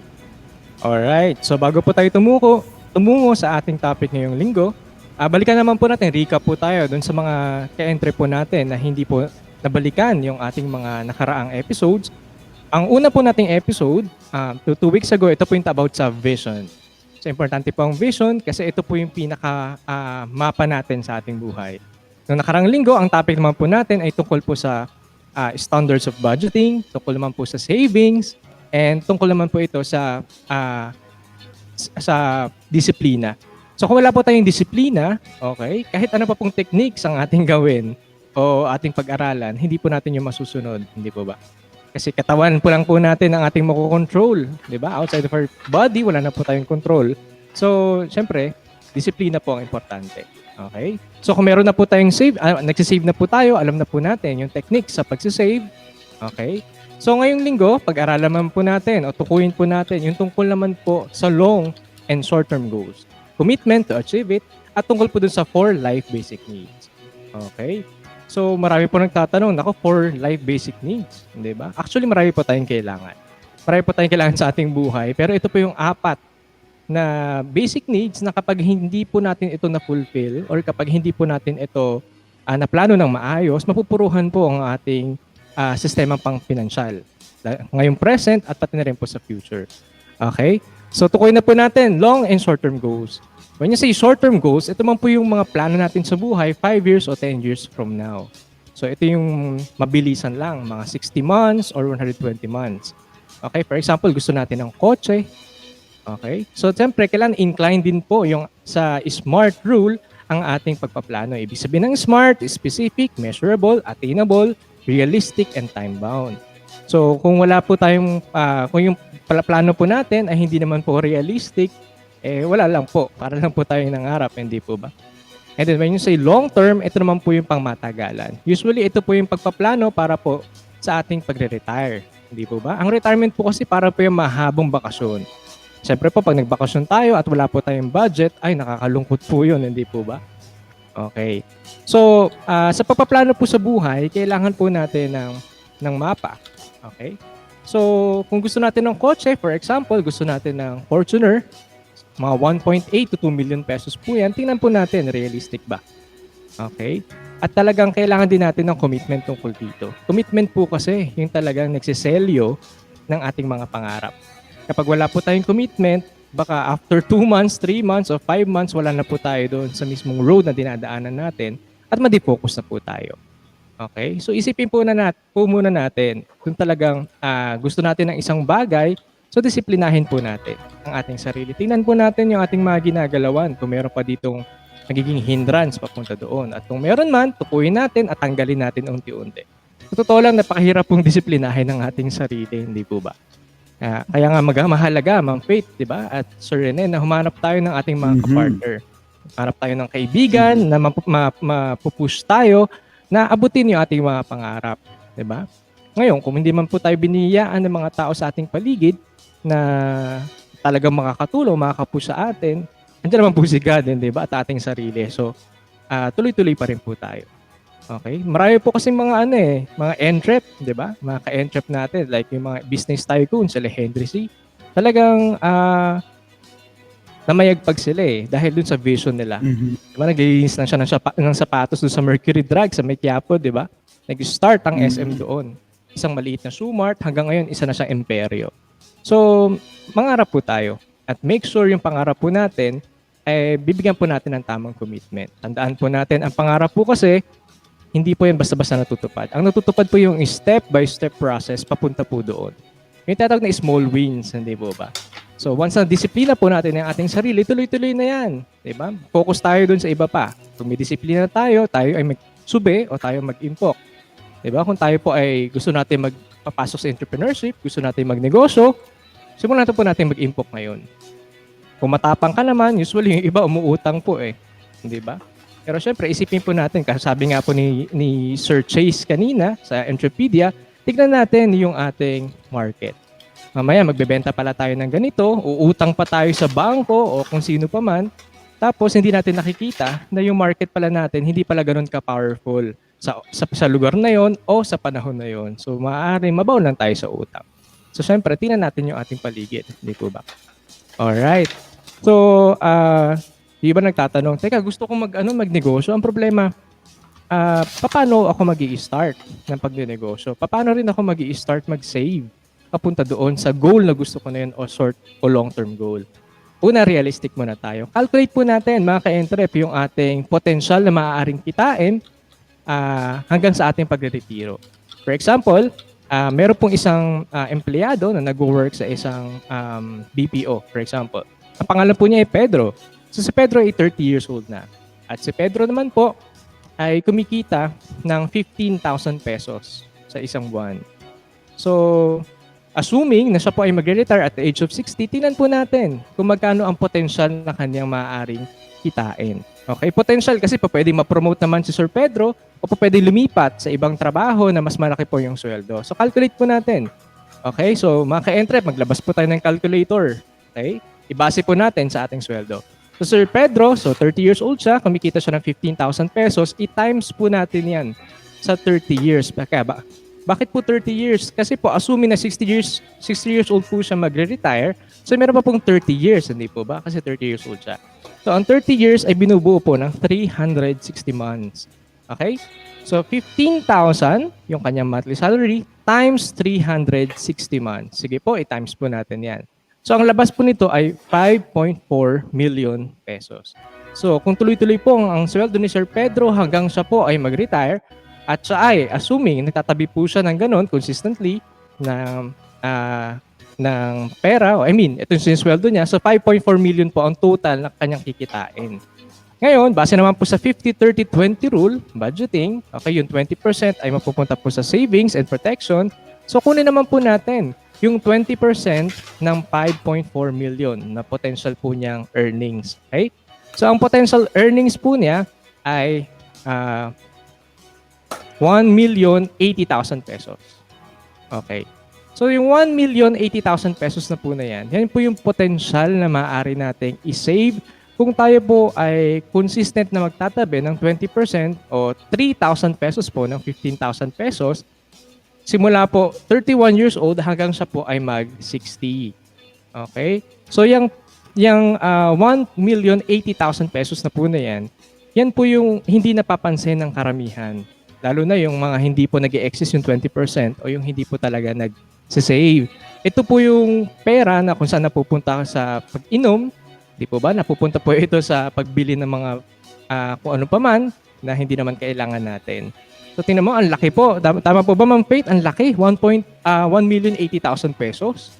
So, kung ito po ay ating itatabi at ito po ay ilalagay po natin sa tamang financial system, malaki po yung potential na makatulong po ito pag dumating yung panahon ng rainy seasons, especially kapag po tayo ay mag-retire na. So, marami po, kung titinan po kasi, ang mga Pilipino kasi, ang nag-rule po sa atin ay emotion, hindi po ba? Ay, gusto kong bumili ng pizza. Hindi ba? Pero kung titignan, yung pizza, hindi naman natin kailangan kasi kakakain lang natin. Pero yung kasi yung bugso ng ating damdamin, hindi ba? So yung presyo na yun na binibili natin, sabihin natin naka 1,000 pesos tayo na ginastos sa pizza na yan sa isang linggo. Kung magpipizza po tayo every week, 4,000 pesos na po yun. Diba? Lagpas na po yun sa 20% ng 15,000 kung 15,000 po ang sweldo natin. Kasi 3,000 po ang 20%. Nung lagpas na. Diba?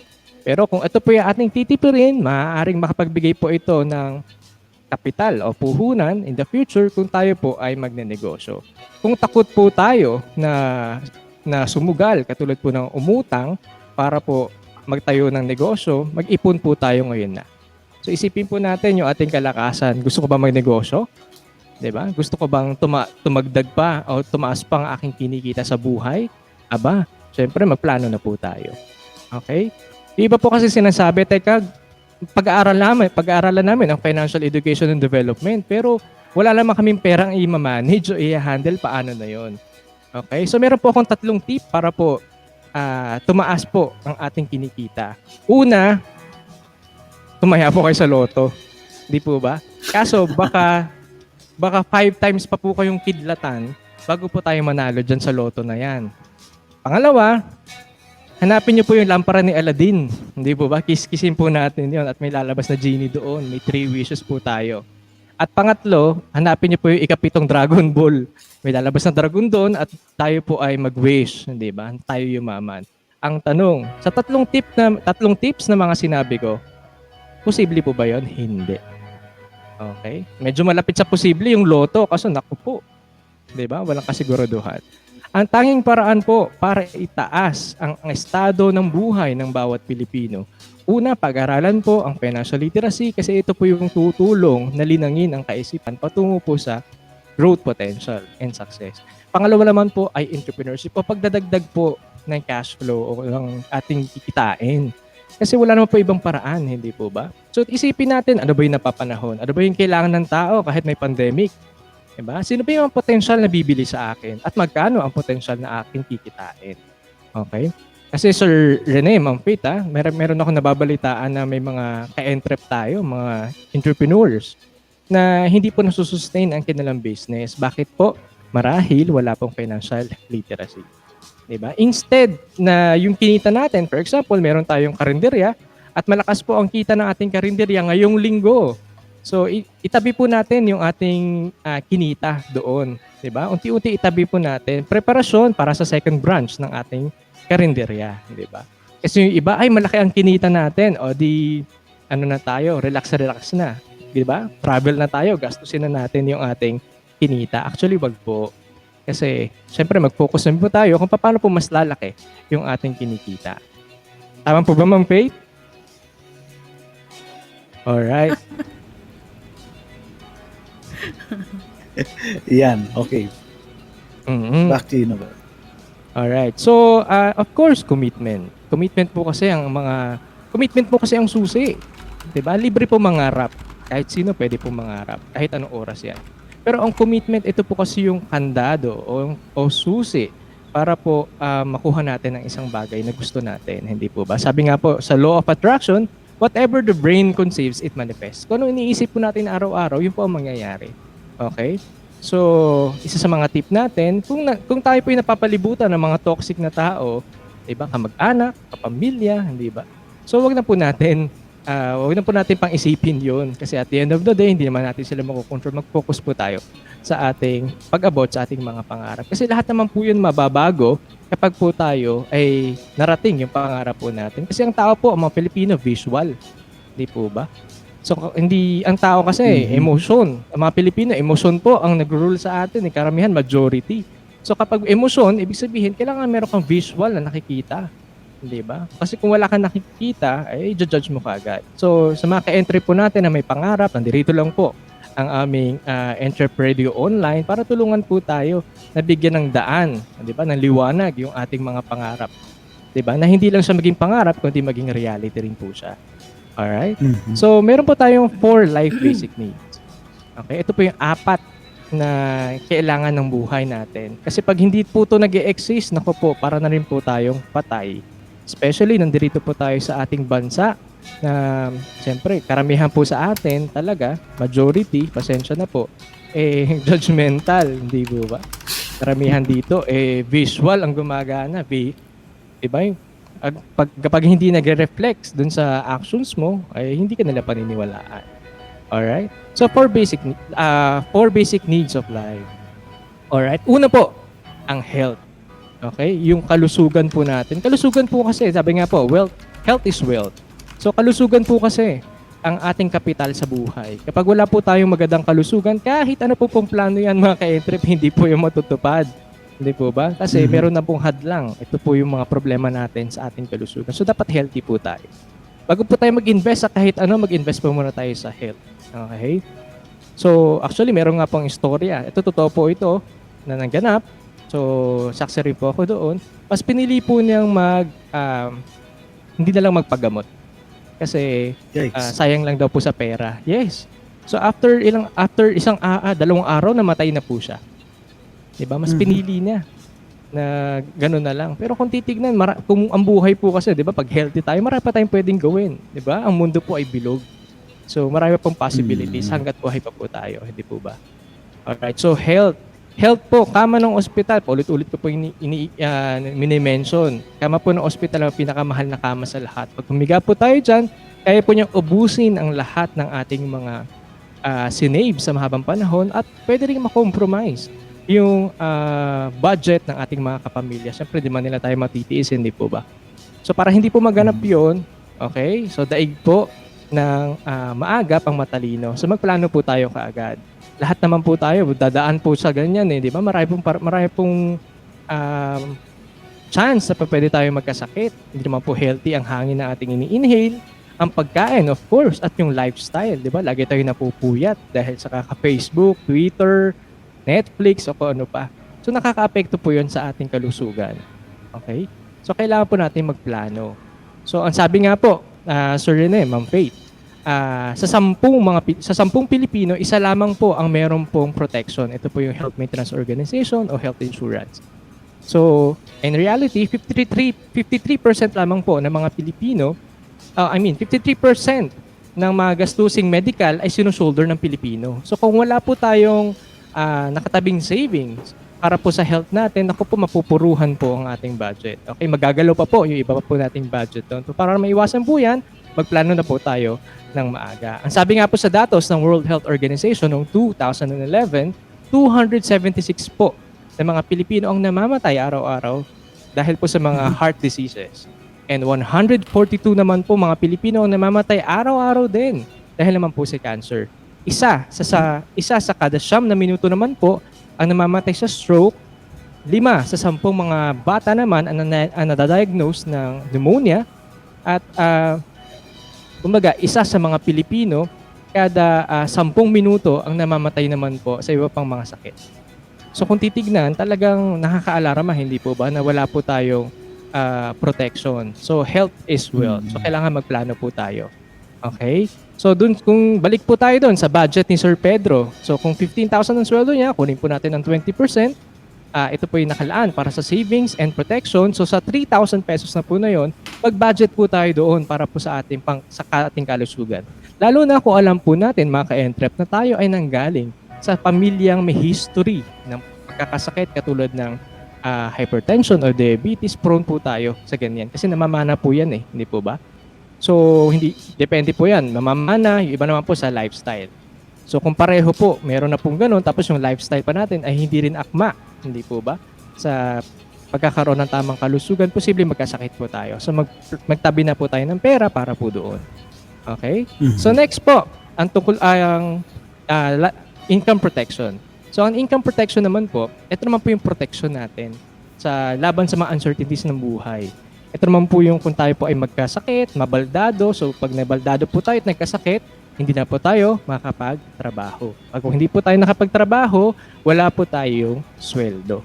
Okay? Pag wala pong sweldo, ano man po mangyayari, kakapit po tayo sa utang o kaya naman po tayo po ay magiging pabigat sa pamilya.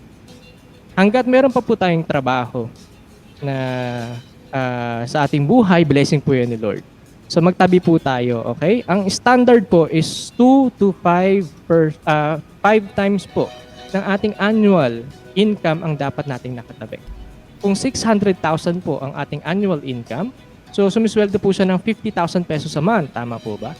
So itabi po natin ang 1.2 million o mag-ipon po tayo, makaipon po tayo ng 1.2 to 3 million pesos. Ibig sabihin, kung nawalan man po tayo ng trabaho, masusustain po natin ang ating buhay sa loob ng 2 hanggang 5 taon. Gamit po yung budget ng 50,000 pesos a month. So yan po ang rule of thumb 2 to 5 times annual income. Yan po dapat ang itabi natin para po sa income protection. Okay? And the next naman po is yung education. Sa ating bansa po, napakalaki po ng pagpapahalaga ng ating bansa at ng mga mamamayang Pilipino sa pag-aaral. Okay? Sa totoo nga, mas pinapahalagahan pa nga po ng majority kadalasan ang edukasyon kaysa po sa pag-uugali. Pasensya na. So, hindi po ba? Maraming educated pero iba walang manners. Marami po ako nababasang quotations ng ganyan. So, ang pag-aaral po kasi, actually, balik po tayo sa history, ito po yung nanggaling sa kaisipan ng mga Kastila. Noong unang panahon, hindi po ba, nung panahon ng mga Espanyol, ang tawag po sa mga Pilipino, Indio. Di ba? Diba? Unggoy. So, para tumaas po ang ating estado at hindi na tayo matawag na Indio, di ba? Kailangan po natin mag-aral. So, mga paaralan po noon, di ba? Colegio de San Juan de Letran, Ateneo de Manila, at University of Santo Tomas. Pag nakarating ka po doon at nakapag-aral po tayo doon, tayo po ay magiging ilustrado. Okay? So pag sinabi ilustrado, ito na po yung Indio na nag-level up na. So yung ganong klase ng kaisipan, ito po yung talagang hanggang ngayon ay umiiral pa din. So edukasyon. So syempre lahat naman po ng mga magulang gusto mabigyan po ang kanilang mga anak na magandang edukasyon, hindi po ba? So ano po ba yung masasabi natin dyan? Ano po ba ang tip natin? Una, kung bago po tayo bumuo ng pamilya, yung mga nagpaplano magpakasal po dyan, mga ka-entrep, magplano na po tayo. Ilang anak po ang inyong gusto? Gano'n po katagal ang kanilang pagitan? At ano po bang balak ninyo sa kanila kung saan sila mag-aaral? Okay? Marami po kasi na mga magulang nahihirapan po magpaaral ng anak kasi late na po sila magplano. Diba ba? Example po, kung tayo po ay mag-aanak ng 20 years old, so following the K-12 system at the age of 38, ang anak nyo po ay first year college na. Mas magastos po magpaaral sa kolehiyo. So kung kolehiyo na po ang inyong anak, di po ba? At hindi po kayo nag-family planning. So kung ang pagitan po ng susunod na anak ninyo ay 2 taon lang, so yung anak nyo pong panganay ay 3rd year college, yung susunod po ay 1st year college. Naku po, magsasabay po sa college yan. At napakabigat po magpaaral, lalo na sa mga private schools. Okay, so dapat magplano na po tayo hanggat baby pa lang po ang ating anak, magplano na. Magtabi na po tayo unti-unti, maglagay na po tayo kumbaga, tumapyas na po tayo sa ating savings para po sa pag-aaral po ng bata para hindi po tayo mahirapan in the future. Okay? So, tandaan po natin, every year, 10% po ang itinataas ng tuition fee sa mga universities. Kung tayo po, isang magulang at nagpaplano po tayong pag-aralin natin ng ating mga anak doon sa mga universities na kabilang sa UAAP, magplano po talaga tayo. Kasi, nag-i-start po ang pagpaplano sa bata pa lang. Okay? Kasi responsibility po ng bawat magulang na pag-aralin po ang ating mga anak. Diba? Kasi binuhay po natin sila. Sabi nga po ng Diyos sa Biblia, responsibilidad ng magulang na turuan, pag-aralin at pakainin at turuan tungkol sa kanyang faith ang inyong mga anak. Okay? So, sabi nga po, ang isang magulang na mabuti ay nagbibigay nga po ng pamana sa kanyang mga anak. Naririnig ko po palagi, Sir Rene, Ma'am Faith, ay anak, mag-aral ka. Diba? Pag-aaralin kita. Kasi yan ang tanging pamana na maibibigay ko po sa inyo. O maibibigay ko sa inyo. Actually, hindi po yun pamana. Okay? Kasi when you say pamana, ito po ay isang property. Okay? Mamaya, didiscuss po natin tungkol dyan. Property po ito. Okay? Pag pinag-aral po kasi natin ang bata po mag-aaral yan. So, ibig sabihin, magsusunog din niyang kilay yan para makuha niya yung diploma niya. So, meaning, hindi po yun pamana. Kasi when you say pamana, wala pong pinaghirapan yung bata doon. Okay, dyan nga po papasok. Katulad ng tinapik natin, Proverbs 13 verse 22, diba? Ang magulang dapat may pamana sa anak. Okay, meron siya dapat ibibigay sa kanyang mga anak kapag siya'y mamatay. Kasi ang pamana binibigay po pag mamamatay na, hindi po ba? Nakakalungkot, hindi po ba, sa ating bansa? Pinag-aaral ng mga anak, di ba? Na pag nakatapos na yung mga anak, yung mga magulang, sitting pretty na. Pasensya na po, Sinasabi ko lang po yung reality. So, wag po natin gawing retirement fund ang ating mga anak. Di ba? Kasi kung titingnan po natin sa Biblia, tayo po ay, majority po sa atin ay mga Katoliko at Kristiyano. Kung susundin po natin ang sinasabi ng Panginoon, hindi po kasi nararapat yun. So, habang malakas pa po tayo, i-maximize po natin yung ating strength para tuklasin yung ating strength natin, tuklasin po natin yung ating kalakasan at kasanayan at upang magamit po natin upang makapag-produce po ng salapi, 'di ba? Para maitaas po ang estado ng ating pamilya. Ang sabi nga po nila, teka, ang pera hindi naman nadadala sa langit, ay ganun din po ang kahirapan. Hindi rin po nadadala sa langit ang kahirapan.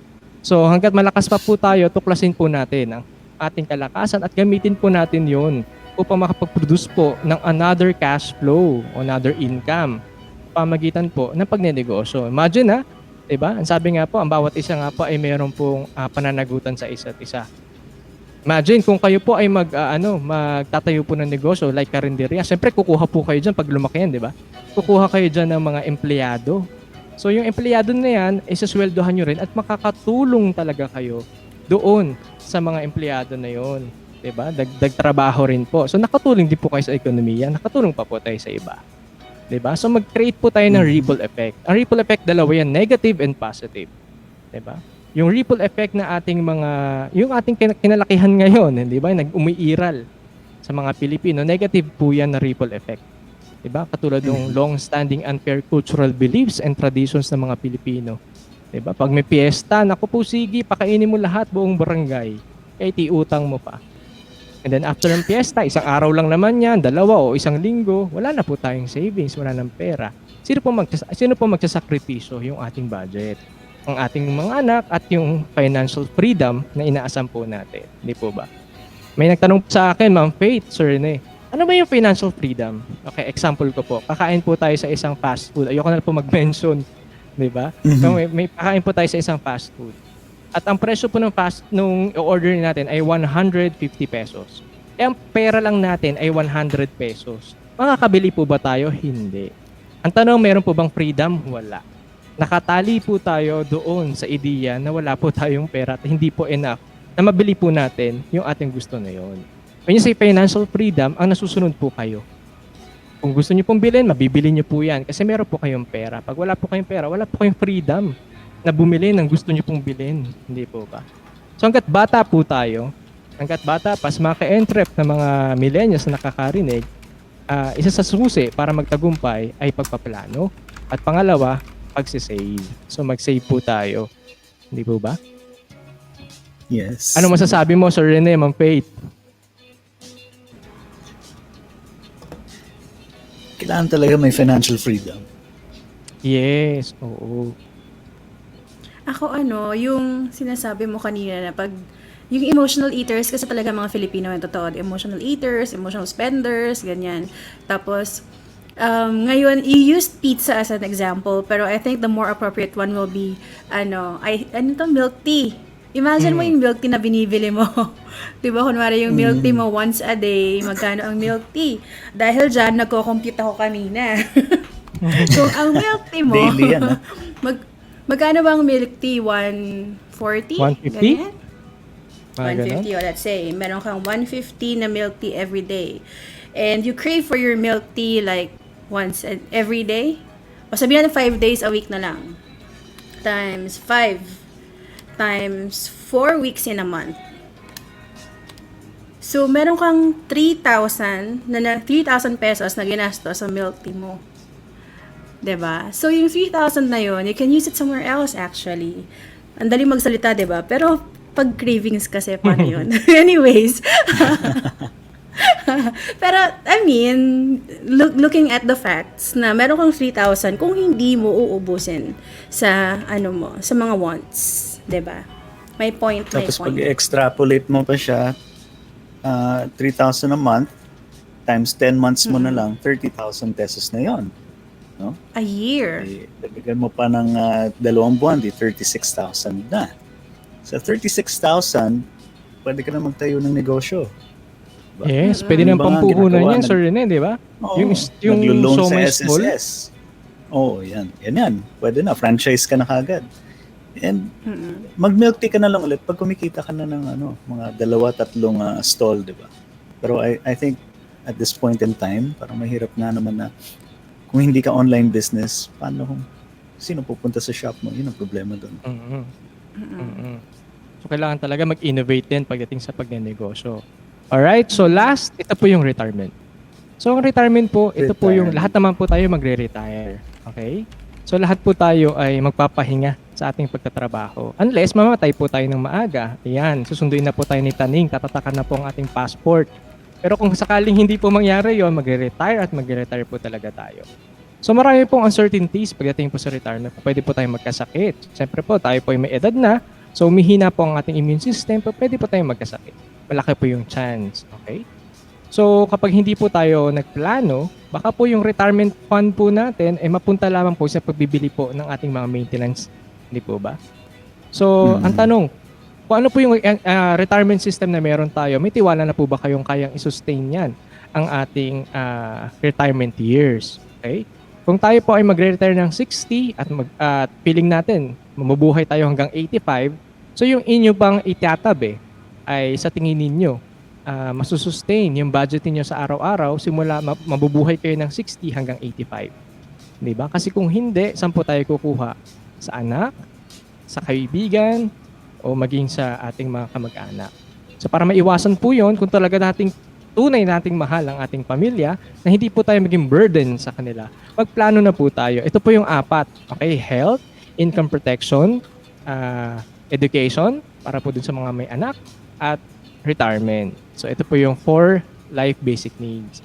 Ito yung 4 na bagay na talaga nagpapaikot sa buhay ng tao, 'di ba? Aside doon sa mga iba pang maliliit na kailangan natin, katulad ng clothing, ng food, etc. So magplano po tayo, 'di ba? Paulit-ulit no, plano. Yes, plano po talaga kasi pang Pilipino kulang sa plano. Bukas na lang, tsaka na lang, 'di ba? Mamaya na lang. Pero alam niyo po ba kung ano nasasayang sa atin? Yung oras. Kasi ang oras po tumatakbo, 'di ba? Kaya po hindi po, kumbaga tayo po minsan nalulungkot tayo, nakukumpara natin ang ating sarili sa ating kapwa. Bakit siya asensado na? Bakit ganito, ganyan? Marahil, 'di ba? Lahat po tayo binigyan ng 24 hours at ng 7 araw. Binigyan tayo ng 12 buwan at 1 taon. Bawat isa parang pantay po ang ating oras na ibinigay ng Diyos sa atin. Ang tanong, paano po natin siya gagamitin? Okay? Sa mga ka-entry po na nagsisimula pa lang, 'di ba? Sa pagnenegosyo, una dapat po natin pag-aralan ay yung disiplina. Okay? Next, vision, at mag-start po tayong i-visualize yung ating mga gusto maganap. Okay? And then commitment. And then after po ng commitment, ayan na, dyan na po papasok yung ang step-by-step process kung paano po natin aabutin yung ating pangarap. 'Di ba? Enjoy po muna tayo sa small wins. 'Di ba? Kasi pag consistent po tayo at talagang may tiwala po tayo sa ating produkto o sa ating ginagawa, talagang darating ang panahon, makakamit po natin yan. Isipin lang po natin, 'di ba? Whatever the brain conceives, it manifests. Kung ano pong iniisip natin, yun ang mangyayari. 'Di ba? So, tama na po yung mga negativities, politics, o kung ano may mga heartaches, hindi ba? Nag-away ka ng jowa mo. So, yung mga negativities, iwasan po muna natin. Hindi naman po yung makakatulong. Isipin po natin, pag inisip niyo po ba yung mga negativities na yan, meron po ba tayong kikitain? Meron bang magiging magandang resulta dyan? Kung wala naman po, sayang na po ang ating oras. Huwag po nating isipin pa. Diba? Tukuyin po natin yung mga bagay sa ating buhay na dapat po nating isipin at pagplanuhan. Kasi ito po yung magbibigay sa atin ng success. Actually, itong 4 basic needs na sinabi mo, 4 life basic needs, ito yung actually dapat may karugtong siya. 4 life basic needs that we disregard. Kasi alam mo, disregard talaga yan. Oo, na-overlook siya. Hindi natin masyadong pinapansin yung health na, oo nga naman, na if you're sick, how can you earn money? If you're sick, you need money to pay for your hospital bills, for your medication, diba? Tapos, yung income protection, hindi naman natin naiisip na eventually, wala tayo dun sa idea na one day hindi na ako kikita Di ba? Ngayon, nandito tayo kung ngayon kumikita pa ako, what if one day hindi ka na kumita? Like, what if, like, hindi tayo sure eh. Like, nung pandemic, hindi natin alam, mawawalan pala tayo ng trabaho. Di ba? Walang assurance yung mga work natin. And, yun, retirement, madaming hindi nagpaplano ng retirement. So, yun, importante talaga itong mga binigay mo, Noel.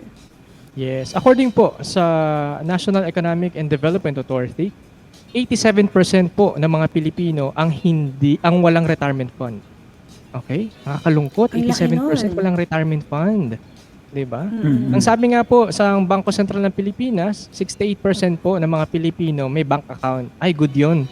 Ang tanong, nagsisave ba tayo? Kasi mamaya, yung bank account na yan, yan po ay ginagawang, kumbaga, yan yung, dyan tayo sumisweldo, di ba? Kumbaga, ang may-ari niyan ay yung mismong kumpanya. Diyan tayo pinapasweldo sa bank account na yan. Ang tanong, meron ba tayong bank account para po sa pagsisave? Kung hindi, naku po. According na naman ulit sa Bangko Sentral ng Pilipinas, 95% ng mga Pilipino hindi po nagsisave. Hindi nagsisave. Naku, patay tayo dyan. Oo. Diba? Siguro yun, no, it will be a good suggestion na if you have an account for payroll, you should have a separate account for your savings. 'Di ba? And if you want a separate account for your expenses, ganyan, para hindi halo-halo yung pera mo. Para yung savings, you will not touch that. 'Di ba?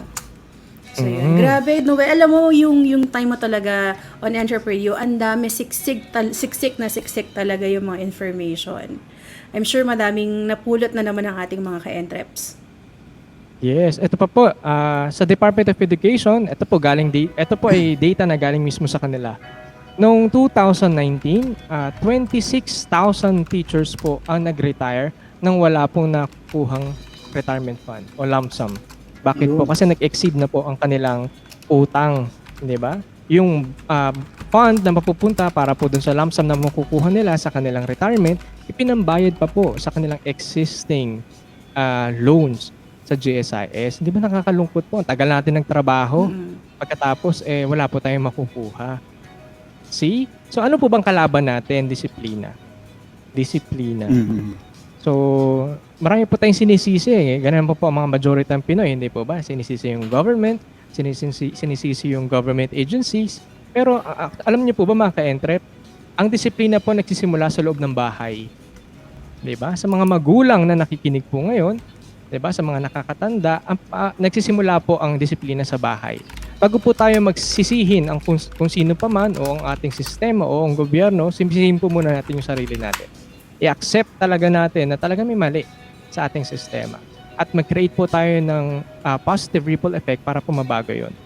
So, kung nakikita po natin, ganun na nga ang ating kinalakihan at ginagawa ng ating mga kapitbahay o kasama sa trabaho, huwag na po natin pang-ugaliin pa.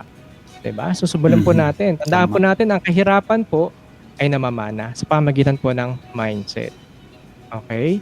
So, yes. So, kumbaga, ang bawat Pilipino, di ba? Ang dami po naghahanap Sir Rene, Ma'am Faith, ng solusyon. Paano ba maitataas ang estado ng buhay o paano ba ma-eradicate yung poverty? Mag-i-start po yan sa discipline.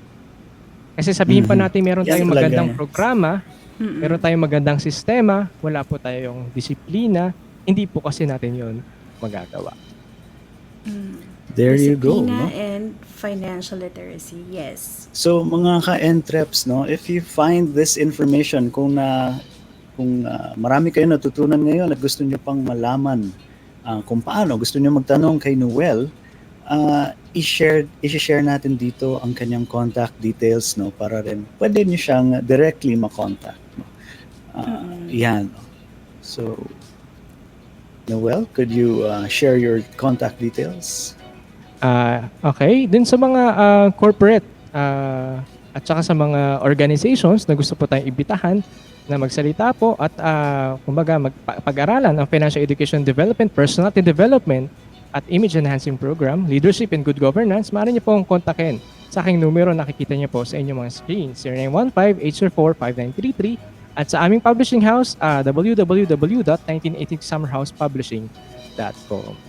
Alright, so Ma'am Faith, Sir Rene, may babatiin lang po ako kasi marami pong nanonood po sa atin ngayon.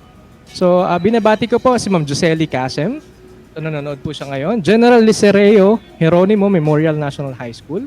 National Economic and Development Authority. 1986 Summerhouse Publishing. Mr. Clarence Zosa ng Bangko Sentral ng Pilipinas. Mr. Jonathan, Mrs. Marian, and Mami Beth Versosa from Bagong Silang, Caloocan City. Hello po sa inyo. Nakikinig po sila. Team Empire and Legendary Life. Mr. Ronnie Baldomar. Nakikinig rin po siya dyan sa AXA Commonwealth Branch. Arjan and Mami Leticia San Roque. Okay, yung financial advisor po ni Ma'am Faye. Arjan. Okay, si Ma'am Ninia Gonzalez and Ma'am Rachel Herrera. Si Mayor Marcos Mamay ng Nunungan, Lanao del Norte. Ambassador Angelo Carion Mamay ng TESDA at Lanao del Norte Youth Sector. Of course, si Ma'am Arlene Mendoza, dyan po sa Tala, Caloocan City. At Association of Motorcycle Riders, Spoiled Custom, One Team, One Family. Ang admin po nila ay si Mr. Moises Kim Figueroa, Madams Emma Reyes and Noki Tenorio, Danny Carillanes of Siklo Motorcycle Group, Minette Echevarria Bueza, and Barangay Captain of North Caloocan 187, Captain Ferdinand E. Marcos. Alright, so marami pong salamat sa inyo pong pakikinig. Yes. So yan, no? Na-shoutout na po natin ang thank you for watching EntrepRadio. No? Oo. So, babalik si Noel next week naman para sa bagong topic naman. Yan, still dito sa financial literacy. Noel, thank you very much, no? Yes, thank you, Sir Rene. Thank you, Ma'am Faith. Okay, mga ka-Entrep, kita-kits po next week sa ating fourth episode po ng Financial Education Development po dito po sa Entrep Academy. So maraming salamat at magandang hapon po. Thank you, Noel. Thanks, Noel. Yun. So yan, mga ka-Entreps, no? I hope you were taking down notes kasi talagang very useful to, no? Para ma-align nyo po ang inyong financial capability, no? And resources. Tama nga naman, kinocompute ko rin. No? Kung kunyari, diba, pag nagsasave ka lang monthly, sabi mo 10 years, 20 years, malaking pera ang kalalabasan. And sana masubaybayan ng mga ka-Entreps natin. Like, siguro, if you started watching only today, pwede niyong panoorin yung mga previous episodes sa ating Facebook page, which is EntrepRadio Online. And then from here, you can continue to watch kasi yung mind setting, it's important. Alam mo yun, if right now you want to save but you don't know how, you can start your saving journey, your mind setting journey. Start with the mind setting with EntrepRadio. Matutulungan tayo ni Noel yung mga tips natin for savings, for managing your finances. So yan. Tutok lang every week. Simulan niyo po sa season 3 kasi dyan po nagsimula ang Entrep Academy. Episode 1, in-introduce po natin si Noel, no?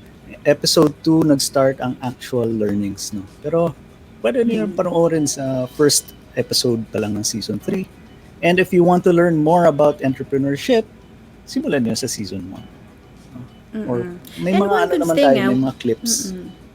Yes, and one good thing about EntrepRadio, about talking about financial literacy, is that you don't have to read. Kasi may mga taong medyo tamad magbasa. Diba? May mga tao na parang, they would love to, depende, you may be an audible reader or diba? Audible learner, o ayaw mo magbasa. So kung ayaw mo magbasa, you just keep EntrepRadio playing on the background and you can listen and you can learn, diba? Yung mga replays, pwede. And shout out din pala dun sa mga nag-comments during Noel's segment, no? Si Jesselie Kasim, no? Si Miss Yen Alphabete. Hi po. Hi ka Entrep. Sabi, huwag gawing retirement plan ang mga anak. Totoo. And sabi nga ni Miss Jesseline, daming learnings. Daming and pahabol na Miss Yen, no? Thank you ka Entrep. Thanks Angelo. More power to you and EntrepRadio. Yes, thank you. Thank you Miss Yen. So yan. So now, I wonder if ready ba ang ating Mr. Entrepedia? Nakatago pa sa cortina. Yeah, buksan na natin. I think he's back. So ladies and gentlemen, please welcome again Mr. Entrepedia, Mr. Stephen Chase Lemon.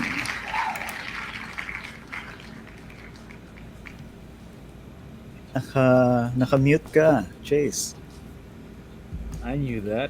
Hello. I knew that. You Welcome don't back have to to- tell me. Welcome back to our EntrepRadio tips. This is our third and last EntrepRadio tip for today's episode. So, number 3 is understand the commitment behind starting. So, before you start, determine if you're actually prepared to start a business. Running a brand, no matter how small, takes a ton of dedication. Expect your day-to-day life to change. Not only will you need to put down a significant financial investment, but you'll also need to put down some emotional investment as well. Be prepared to lose sleep and feel stress. Be prepared to build connections. Remember that as your business grows, you'll need to dedicate more and more time to it. Failing to manage this aspect of running a business properly can damage your relationships with other people. And that was our third EntrepRadio tip. Understand the commitment behind starting. Yun, no? So, syempre, what is your take on this, Chase? EntrepRadio thoughts. Yeah. What are your entrep thoughts? Entrep thoughts. Parang mali. Pero sige, tuloy. It's fine. All right. So this tip, it's not too directed towards the business per se, pero it does greatly influence the people behind the business, which is to say, you. Entreps, right? So, dedicating and committing yourself to making a solution or business work is no different from building and maintaining a relationship with a single person. So you will encounter needs, problems, occasional tantrums, and the need for attention as you progress. You'll change part of yourself as changes and challenges present themselves to both of you. And you'll also learn to understand the sources of the problem one after the other and creating solutions together to get through them. And if everything works well, you will then share a mutual love that will act as a solid foundation in growing you both. Same goes for relationships with people. Okay? Ito na. Sa business And po the tayo. love segment of EntrepRadio. Parang parang may pinaguhugutan si Chase. What? Parang ba yung personal experience? Wala akong sinabi. I didn't say nothing. Sabi ko, this is the same. Handling your business is pretty much the same as handling people. So if everything works well, and your business will love you in a way na parang, yay, it's now stable, it will sustain you for the rest of your life as far as the business goes, and you will love it because you will be providing your attention, your time to it as you progress. Same goes sa tao. So, ganun lang naman. Balikan. That's the similarity. Ikaw, partner. Anong take I mo totally dito? agree. I totally agree. Actually, naunahan ako ni Chase. Kasi parang, starting a business is really a relationship. Diba? It's really a relationship. Na you will have sleepless nights. Diba? Parang, pag may kausap ka sa phone, pag napupuyat ka or whatever, ganyan. Parang business. Mapupuyat kang mag-strategize, mag-plan, ganyan. Diba? So, nakakapuyat siya. Tapos, it's really like a relationship. And when you love your business, it will love you back. Diba? If you give attention and, diba, if you give your heart to it, eventually your business will love you back and you will benefit from it. Yes, this is business tips, guys. not love tips, right? Iniisip ko naman, diba? Usually naman, you lose sleep over business pag may mga challenges or unexpected challenges na dumating. And yun nga, if you can't do it by yourself, I think it's time you should ask people or you start reading more or researching, no? Paano mo ma-solve yung problema. Business-wise pa rin, of course, it's a given na may stress talaga mangyayari at mangyayari. May mga things na mangyayari na hindi mo na-expect. Na bigla na lang, ay, ganito pala pag ginawa ko ganito mangyayari, no? That's part of the learning process. Lahat ng mga negosyante dumaan dyan. So you're on the right track pag ganun. Pero kung ang negosyo mo, easy sailing ka lang the whole time, parang anong learnings natutunan mo? Baka you're headed towards you're headed towards something big na failure pala. Kasi hindi mo naman iniisip na magkakaproblema. parang sa accounting nga sinasabi, there's this thing na called the conservative principle, no? Always expect that always do the worst case scenario. Kumbaga, paano kung kunyari ganito, nagkaroon ng pandemic, wala ka palang savings, paano mo matutuloy ang negosyo kung gano'n? So you should be preparing, like as Noel shared earlier. There is a commitment involved, and there should be the outlook na kakailanganin mo yung pera in the future. So, maraming preparation din ang kailangan gawin. No? So, yeah. This is business talk, guys. Don't be dissuaded. Pero totoo nga, no? It's a lot, there's a lot of similarities to relationship and starting a business, di ba? Yes, There's a lot. Di ba? So, unless of course wala nang panliligaw involved, exactly like relationship. So like relationships, dapat wala masyadong complications, ganyan. Di ba yung first step natin kanina, sabi do not complicated concepts, diba? Something like that. Don't overcomplicate. Don't overcomplicate your concepts, diba? And like relationship, dapat hindi din overcomplicate ang mga bagay-bagay. At saka dapat, katulad ng business, ang business, pag sinimulan mo, kailangan mo siyang ituloy until eventually makita mo yung gusto mong makita sa business mo. Like in a relationship, bawal mang ghosting. Diba? Nako, hugot. Sa mga ganyan. Sino ba na? Ganon, diba? Kailangan, pag sinimulan, diba, ituloy-tuloy. Tapusin. Ganyan. Okay. Yes. Tapusin. And don't forget to follow it up with a good old kiss. Keep it simple, Steven. Keep it simple, Steven. Ayan, okay. Paano yung keep it simple, Rene? Keep it simple, Faith. Diba? Kisser. Keep it simple, somebody.